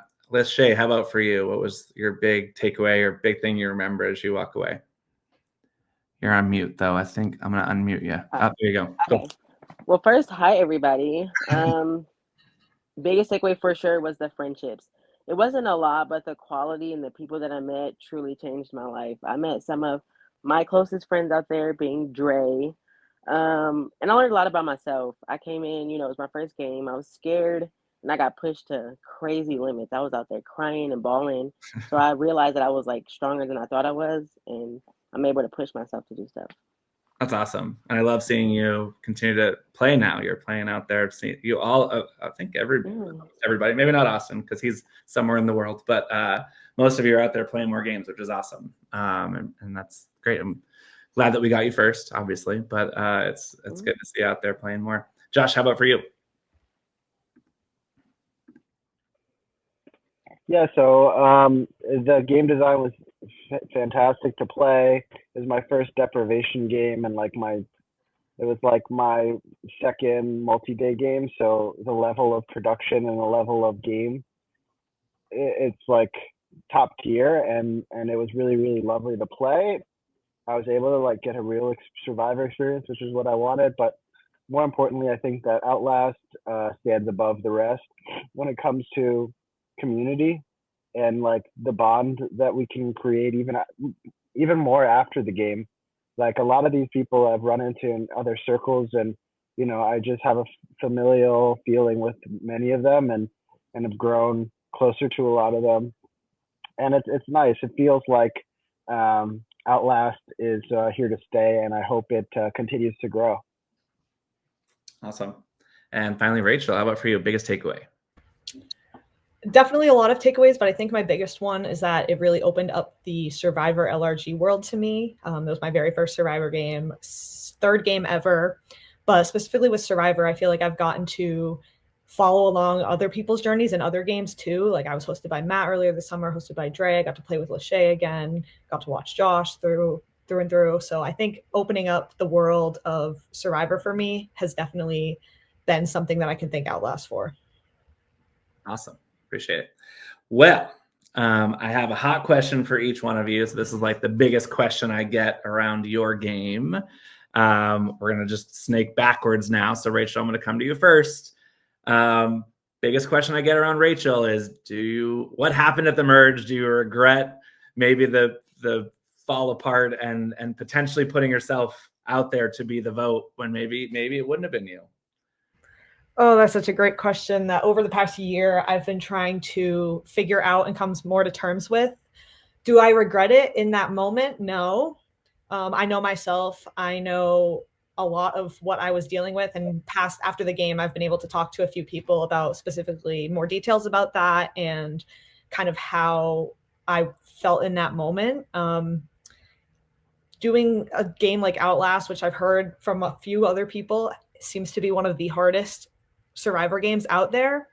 I definitely thought coming into it, I felt like a little fish in a pool of sharks, and I was just so overwhelmed, and a lot just kept piling up. I feel like, I could have pushed it a little bit further, but in the end, I have to live with my decision. And I mean, Bob Crowley got to snuff my torch, so that's pretty cool. But I know myself, and I know the mental health journey that I've gone through in the past 5 to 10 years. And it's just what I had to do. And I've gotten a lot of both positive and negative feedback from people for it. But overall, I can't say that I regret it. Yeah. And we absolutely support you doing what you need to do in those moments, right? Like that's the most important thing is, we all experience different things in these games, and sometimes you just got to do what you got to do. So thanks for that. It's good to hear your perspective on it now that you've had a little time away from it and all that. Josh, biggest question I get around you is your dynamic with Kayla and how much that affected your game. Obviously, there seemed to be a lot of passion between you two, a lot of friction potentially. So I'm curious to hear your perspective on how maybe Kayla impacted your game, and do you think if Kayla wasn't there, would that have changed your game dramatically? No, I don't know. I don't know if really Kayla affected my game negatively at all. Like, I think Kayla's relationship helped me at the start of the game. As you saw in that first episode in the episode where Ashley goes home, I didn't realize how ridiculously close I was to getting voted out first off by tribe. So I think, unfortunately, this season had a lot of connections, but Kayla, I don't think was either a negative or a positive in incredibly like a lot for my game. Kayla's great. She's a friend.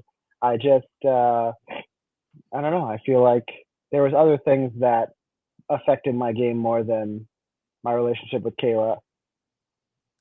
Do you regret at all kind of doing her idol reveal? I don't regret it at all. Okay. I think it was important for me to try to save myself in whatever way I could, and if it meant exposing someone who had lied to me before and who had lied to me multiple times and who said that she would use it on me, then I am trying to win the game. I'm trying to get one step further. Kayla was not in a good position either. So, in my opinion, her saving me just made me into a bigger threat in the next round. So maybe I would have been taken out instead of Matt. Matt would have still been taken out. Then things could have shaken up. You never know what could have happened. But her doing nothing, she just gets taken out 2 rounds later. So I don't know if she had a lot of wiggle room either. But Kayla played her game, and I respect it. Nice. Lachey, biggest question I get around you is why use your idol to vote out Austin and not take a bigger swing at like a David or a Luke in that moment? So we heard from Jess earlier on her perspective, but from your perspective, why Austin in that moment? Oh my goodness. I knew this was the question that was going to get asked. I swear I did. It was so hard watching that back, realizing how badly I had messed up. I don't know. There's nothing really you can chalk it up to but being naive. I really trusted, to my demise, Kayla. I believed what she said. She was, not so blue strong. I don't know. I didn't feel like I could get Josh to work with us. So I kind of felt alone in that moment. And all I felt I had was Jess. So I'm like, as long as Jess is here with me, I don't know, it'll be fine. Do Austin. It, yeah, it wasn't great. All right, fair enough. Hey, those are the lessons you learn, especially in your first game, right? Like those are the things you can look back on. Matt and Drew, the biggest question I get actually kind of applies to both of you, in that we head into this merge with what appears to be a very clear red-blue split. And the whole assumption is the grays are going to make the difference, and they're going to be the ones to decide which side wins and be utilized as like the tiebreakers. And that does not happen. Do either of you feel as though you could have done more to kind of be those swing votes? Like, did it feel like that was the situation to you? And do you feel like there's anything else you could have done differently in that moment to help with that division? Either one of you can jump in. Yeah, I mean, that's definitely what we were banking on going in. I think there were just already, even from the pre-merge, like cross-tribal things, chatter that was happening and bonds that were already being formed. I think without that, maybe we would have been able to be the swings. But I also, just for me, like, I didn't have a great understanding of the dynamics like within each of those tribes. Like, I couldn't figure out blue and like who was tightest there. So it's, you couldn't even really throw out names of people who were on the bottom and get them to realize they're on bottom, because I couldn't see that from the outside in. And I think we were just, I don't know, we were so exhausted from losing so much. I think we probably just didn't have our best game in us at that point anyway, too. And then obviously, like, we had both burned Austin. So that was, if we had a third gray there that we had a good game working relationship with at that point, maybe we could have. But the three of us just were not going to be able to be a cohesive unit in the game at that point, which is unfortunate, but which I don't blame Austin for that. I would have been the same way if I was him too. So I definitely don't blame him, but tough situation for us. Yeah, to echo a little bit of what Matt had said, I think another issue was there was not, of the first two merge rounds, like there wasn't a point that we could just start the round with talking to each other. And I think that also made a huge difference because there wasn't enough, okay, let's get on the same level and then have conversations. It was, we were both having conversations and then trying to get onto the same level. And we were both pulled, or like trying to go in different directions, which just ultimately didn't work out.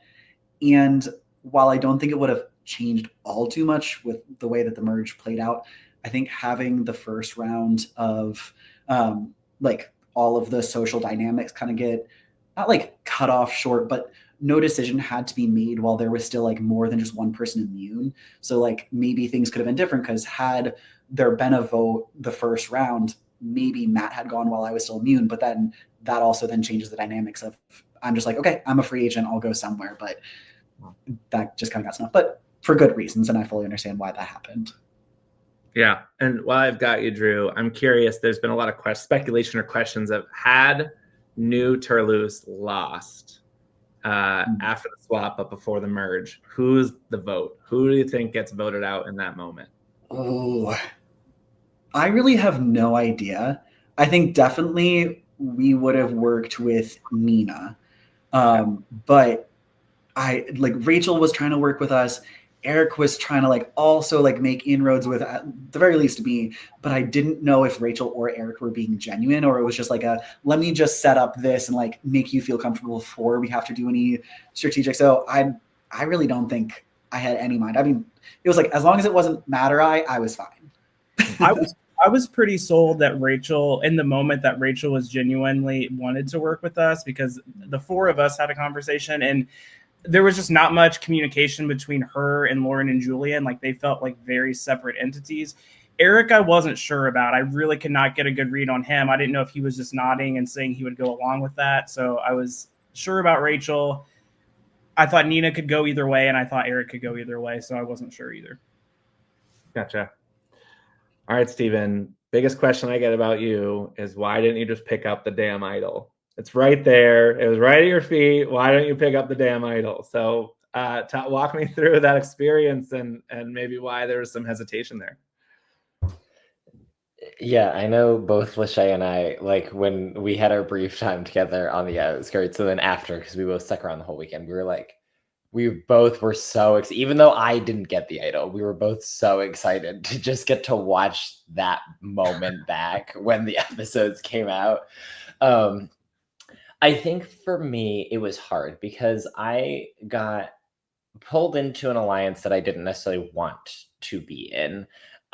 There was also the misconception that I started said alliance, which we have since put to bed that I was not the one who started the alliance, Rachel. But so it was one of those things where I was like, okay, you see on the real show, you know, that people have friends, but then they also have their alliance. And sometimes the people that you really like and the people they are allied with are not always the same people, and that's okay. And so I was like, this is just one of those moments where I just have to go with the flow. I don't want to mess anything up.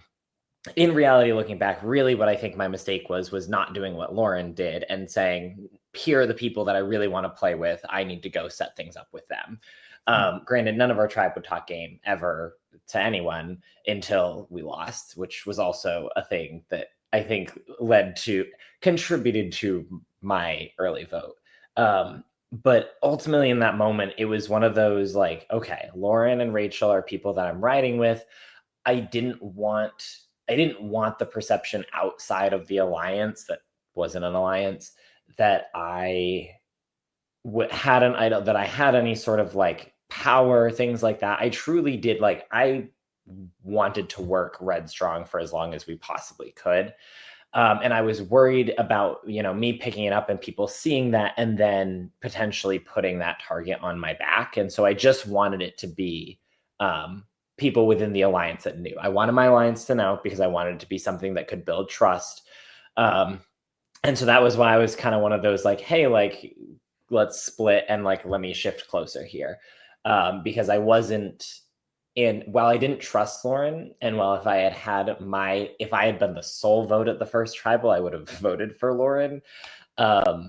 I knew that Lauren was a little bit too important within the tribe, and I think I wanted to trust her, at least for the time being. It was someone that I didn't want to cut now, I wanted to cut later. And so I wasn't expecting for her to go to Lachey and to Julian specifically, not knowing about their prior relationship, and basically just straight up point out the idol immediately and give me like maybe 20 seconds to grab it. I thought I was going to be able to be a little bit more subtle and sneaky. Once Lachey was coming, it took a second to process what was happening, and that second to process was all it took. You know, I did get a hand on it, but she had the better grip on it. She got it. So at that point, honestly, I think the biggest mistake wasn't that. I think the biggest mistake was immediately, instead of thinking it in my brain and saying that's not a good idea, instead I said aloud to Rachel, okay, Lauren's not with us. What if we have the votes to split between Lauren and Lachey? By saying that out loud and not thinking it in my head, because as soon as I said it, I was like, that's dumb. But as soon as I said it out loud, it gives Rachel the ability to, while misconstruing some things here, pretty accurately go to everyone and say, Steven's saying everyone's name. It gives her all the ammunition she needs before we realize it's me against her because one of us is going home. And that kind of, I think, sealed my fate. So honestly, I don't even think the big issue, that wasn't shown, I don't think, necessarily. So I think the big issue looks to the audience like, oh, he didn't get the idol. Really, what killed me was what I said to Rachel immediately after. That was what did it. Gotcha. All right, Mr. Austin, biggest question I get about you is you told a lot of stories. There's a lot of things you like to share with the other tribes and things. You know, sharing where idols may be, telling people you played idols when maybe you didn't, those types of things. So biggest question I get is, does Austin think that helped his game? Did that help you get as far as you did? Do you feel like that strategy of kind of all those stories, does that help Austin, or did it ultimately hurt you and bite you in the end? Okay, to clear this up. So everyone kept saying, so all these lies, all these stories, but the only thing I ever lied about was playing that idol and finding that idol. Everything else, I mean, I confronted them at the Ponderosa or the outskirts, asked them, what else did I do? What else did I do? And no one could come up with anything.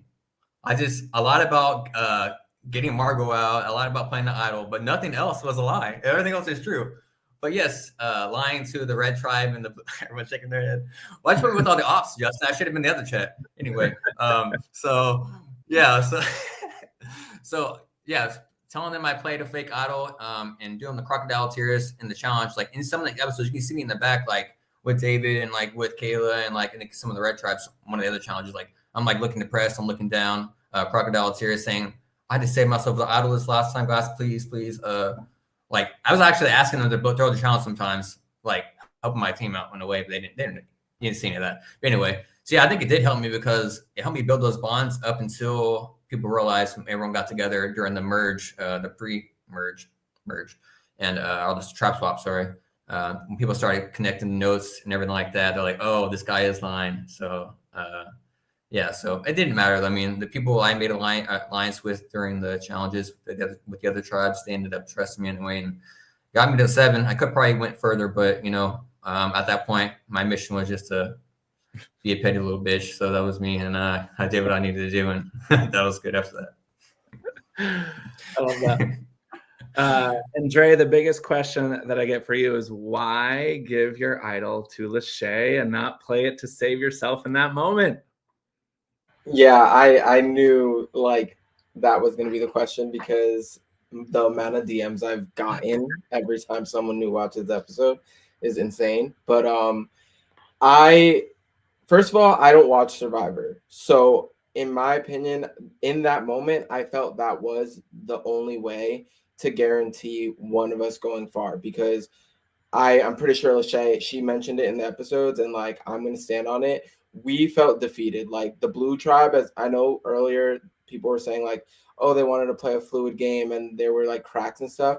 In that moment, there was no crack. They did not want to play with us. They did not give, at least this is just my point of view, they were not trying to play with Lachey, myself, even Jess. The only one they wanted to play with because they believed his lies were Austin. And they knew that he was gonna basically do whatever they wanted. And they, again, I can respect it because some of them were saying like, oh, Dre's just too good of a player, which I think I am a threat. So I respect that. But they did not want to play, period. Like, I was so honest, and there were players that reached out to me after the game and viewers and everything saying like, you played such a honest game. Like, why did no one trust you? And I'm like, that's just not the game of Survivor. But I gave my idol to Shay because I went to play Outlast with a bigger purpose. Like, I know there's not a lot of representation in the community. And as soon as I stepped out, well, when I first got asked to play Outlast, I was like considered one of the POC, like there to represent the Latinos, right? So I was I saw Lachey and instantly I was like, I'm gonna work with her. Like, I'm gonna make sure that one of us or all of us do well. And then I saw Drew there and I was like, I'm gonna make sure they do well as well. So I wanted to make sure that the minority, the POC, like I wanted to make sure that we played a big role in the season. And with Lachey going to the journey and being able to pick when we were going to merge, she also gave us that information. So in that moment, once we got tribe swap, she was the only person that came up to me and was like, Austin's already saying your name. I went to the bathroom, and as soon as we had just spoken, like Austin and I were like, let's just put everything in the past. Let's stick together. I was going to stay true to that. As soon as I went to the bathroom, he started with the lies about me. So they were already on my ass. Then Lachey was like, I got to talk to you. So she told me, and then you see the whole conversation about us, and I didn't know if I could trust her, but I wanted to trust her. She told me she had an idol. I told her I had the idol. Long story short, I knew there was 2 more rounds, and I was like, I specifically told Lachey, I said, I'm going to give you this idol. If I go, I go, but you are guaranteed merge. Do not give this to Jess. Do not play it on anyone else but yourself, because we also overheard that our tribe was just going to throw everything to keep Nina safe. Right. So we were like, we're fucked. So I was like, okay, there's no way we're both making it to merge. So I'm going to let Lachey get there because she also had Lauren and she had all these connections. I did not have that. Drew, Matt, and Austin, like they said, we were not going to be a unit. So I was like, I'm screwed regardless. I just wanted to see Lachey go far. And then she made the mistake of giving it to Jess. And as we see, Jess got to merge and she didn't. But that was really my goal. I was like, I have no chance. These people don't want to play with me. And if I could get Lachey to merge, then I accomplished part of my goal in coming to play Outlast. But it was both of our games. We screwed up and we didn't know. We got played. We got outlasted, outplayed, and it's part of the game. Nice. All right, I'm going to wrap up with a question around what is the thing that you wish was shown or wish the audience knew that maybe they didn't get to see through the episodes? What part of your game do you wish the audience knew, or what's the thing that we didn't see? Is there anything we didn't see? So we're gonna snake back the other way. So Dre, anything we didn't see or anything you want the audience to know about your game with Outlast? No, I think I put it all out there. The only thing that I feel like wasn't really, really conveyed was like I swear it felt like there was beating a dead horse. Like the amount of times I tried, like within the couple hours before going to tribal, there was like nothing I could do. I just felt so defeated, and that's why I gave Lachey that idol. But other than that, I feel like everybody saw my game. I was out there, I was loud, I was vocal, and I feel like I made an impact on the season, even though I was there for like 2 seconds. So I agree. No, I agree. And I actually say like we had so many great characters and great people throughout the whole pre-merge, right? Like there were so many people that I think made a huge impact that gone too soon. Maybe there's a season in that one day. Who knows? Yeah, like there was it was like 5 episodes deep, and I was out, and like Kayla just wouldn't stop talking about me. I was like, damn. Austin, how about for you? Anything that you wish we saw part of your game that you think didn't get captured in the episodes? Just before I begin, I do want to agree with Dre. Like, he is a great character for this, and it was great to have kind of like a rival in here because this season, like people didn't want to put on a show. They just wanted to play the game, like play it on a show with it. Like I was doing Instagram stories, promoting stuff, like talking trash on there, like promoting people like to start the storyline. People just were like, let's just play. Let's get to the end together, friends. And like, no, make it fun. If you're future players, make it fun. Take chances, cause chaos. Like you never get to play. You're probably only going to play this one time in your life. Unless you're like everyone else here plays it 20 times. But I'm just saying, you'll probably play one time like me, like cause chaos. Who cares what people think, whatever, like, have fun. But anyway, go back to your question, Justin. The question, so what do I wish would have shown? I wish it would have shown. Anything we didn't see of the game that you want shared. Yeah. I guess obviously during the challenges, me having the conversations with those I went to the end with. And I wish it would have shown an outskirts that the whole time I wasted my tears on Megan, but she was the biggest liar of them all. She had the advantage. She told Drew, Dre, and everyone else that was in the tent that she had the advantage, and she didn't tell me the whole time. I'm like, really? So in the end, she was the one lying the most. That's why, like at the end, like my last vote was like getting emotional, saying that Seth. I wish I would have stuck with him because he was the only one loyal to me. And like, oh man, yeah. I wish it would have shown like the full me making those moves, getting myself to where I was. But it kind of showed itself in the episodes. Gotcha.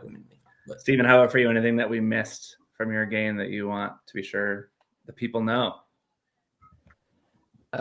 First off, I want to say, in kind of chain of what Austin said, if you're new players and you want to see a season of chaos, then you just wait until whenever season 4 starts airing, because that was wild. I would say, honestly, here's the thing. There's not a whole lot of game that you didn't see from me because there wasn't a whole lot of game to play to begin with.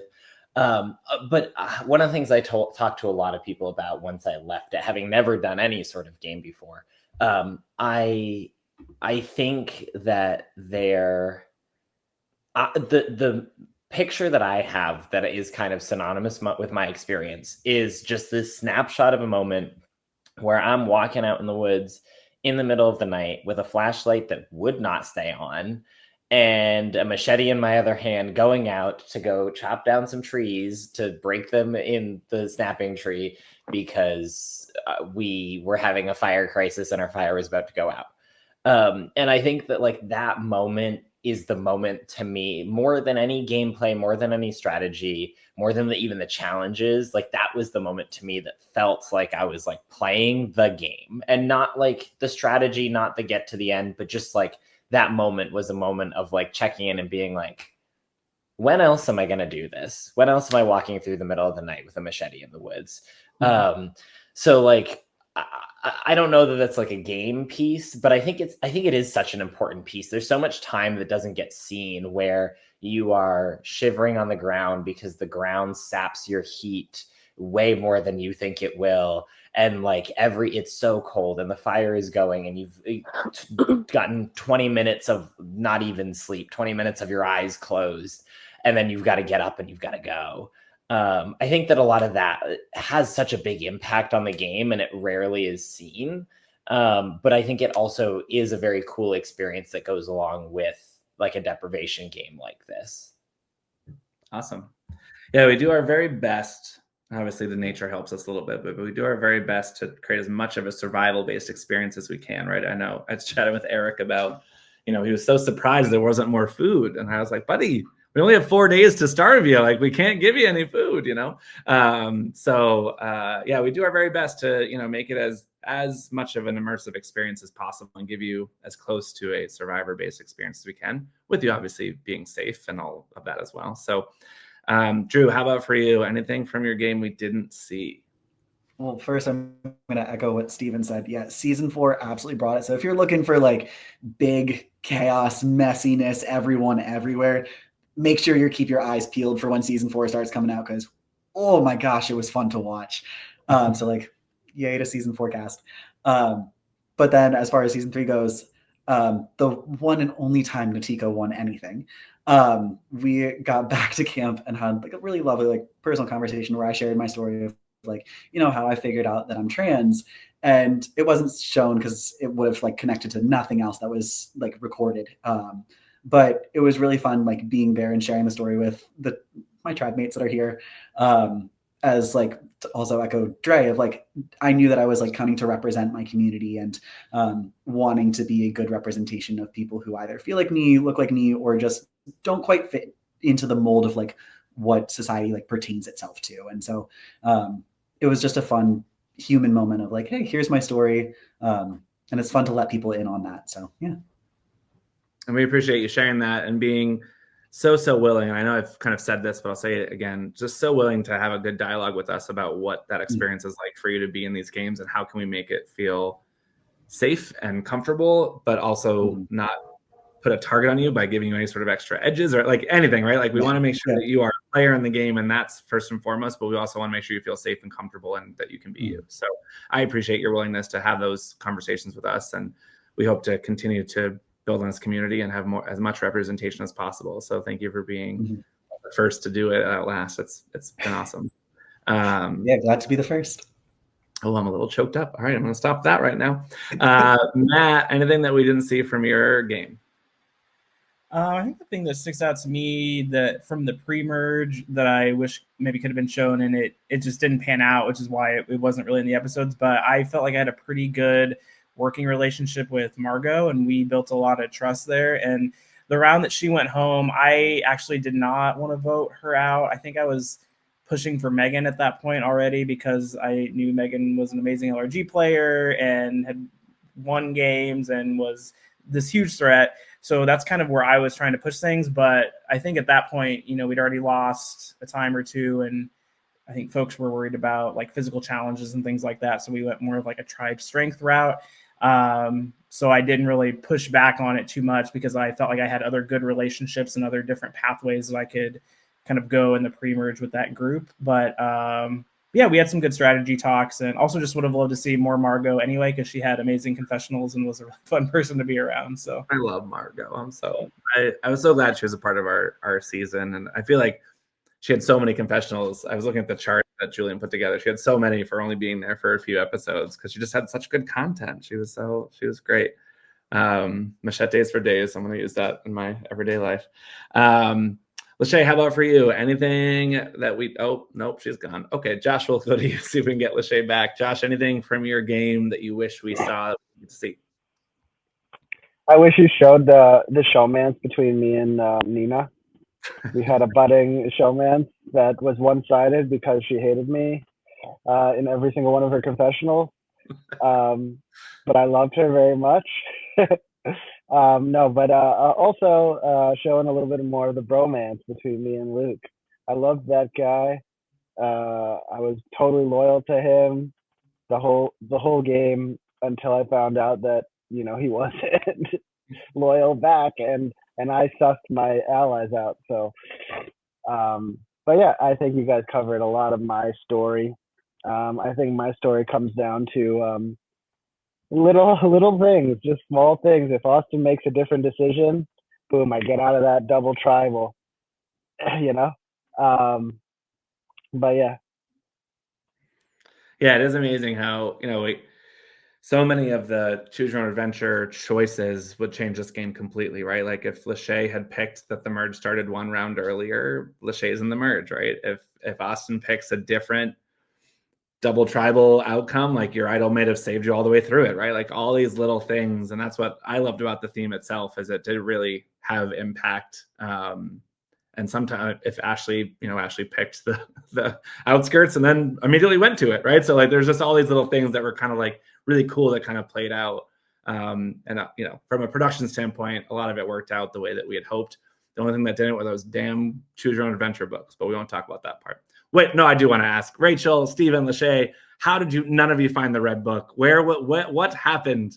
None of you? None of you? According to my tribe, all I did was sleep, so there was no way I was finding it. I swear I walked over that, but I probably stepped on that book in the middle of the night multiple times. Where was the red book? I walked right past it.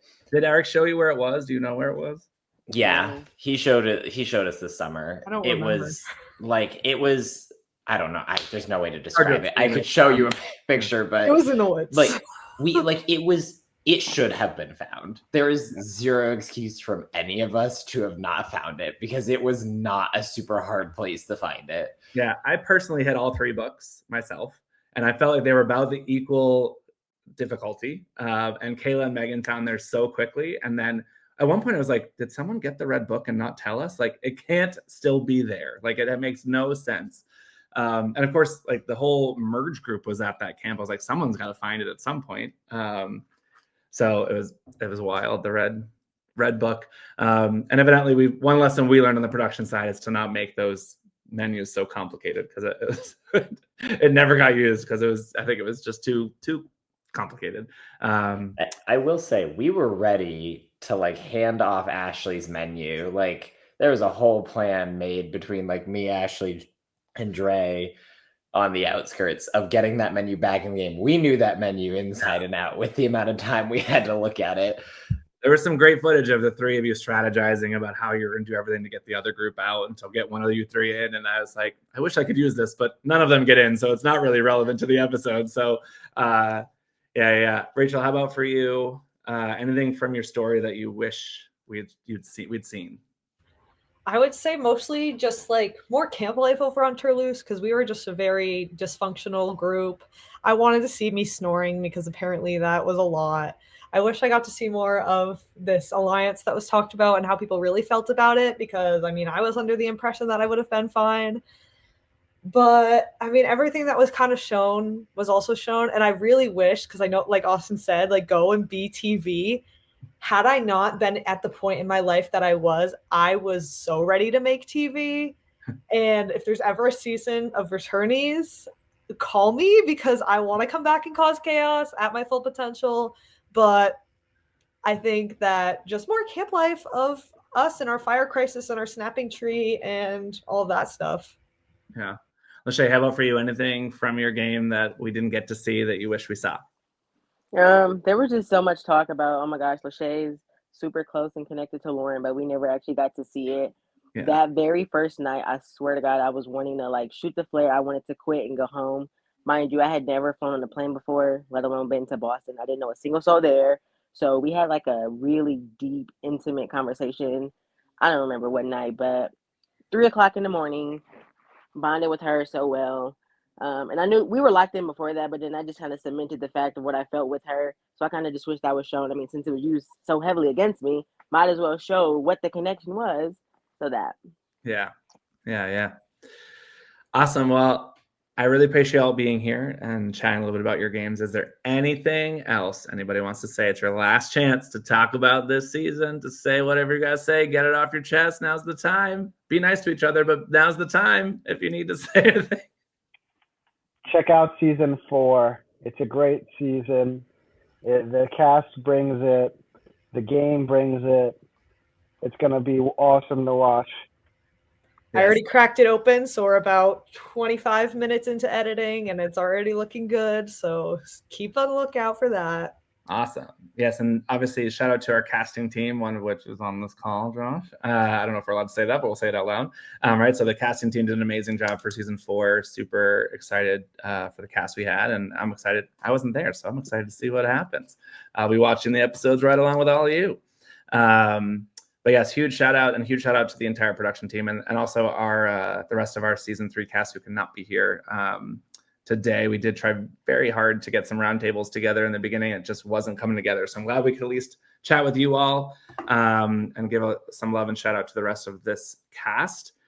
But unless there's anything else, we're going to wrap it up for the night.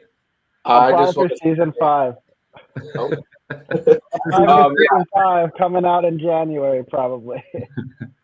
I just wanted to say thank you for having me one more time. It was a great experience. Honestly, like I've expressed this, I didn't get to play as much. And I wouldn't say that like I had the best experience with my cast, but I definitely like production made me feel so good about like my game when I was out, and like they reassured me like, hey, like you don't suck. Like you were like a really cool player. And like the outskirts people, Steven, Lachey, Ashley, like we really bonded. So that's something I always think about, like I hold dear to me. But yeah, definitely apply in the future. I know me and Rachel were just talking about this the past weekend. I did not feel like I was on Survivor because we had such good weather. There was no bugs. Like I was so scared going into Outlast. I remember like I had never played Survivor. I was petrified. I was like, I'm gonna get a tick. I'm like gonna be starving. I was chilling like a villain, like sleeping through the night. Get stung. You got stung. Yeah, it was a really good game, and production did their big one. So I'm excited to see what season 4 brings. And again, if anybody that decides to play the game, make it fun. You're there making TV as well. So absolutely.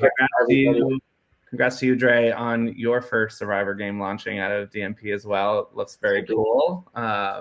So yeah, excited to see the community continue to expand, and make sure you go check out the DMP series and all their amazing games and everything they're doing over there. With that, I'm going to say goodnight to this group. Thank you all again so much for everything.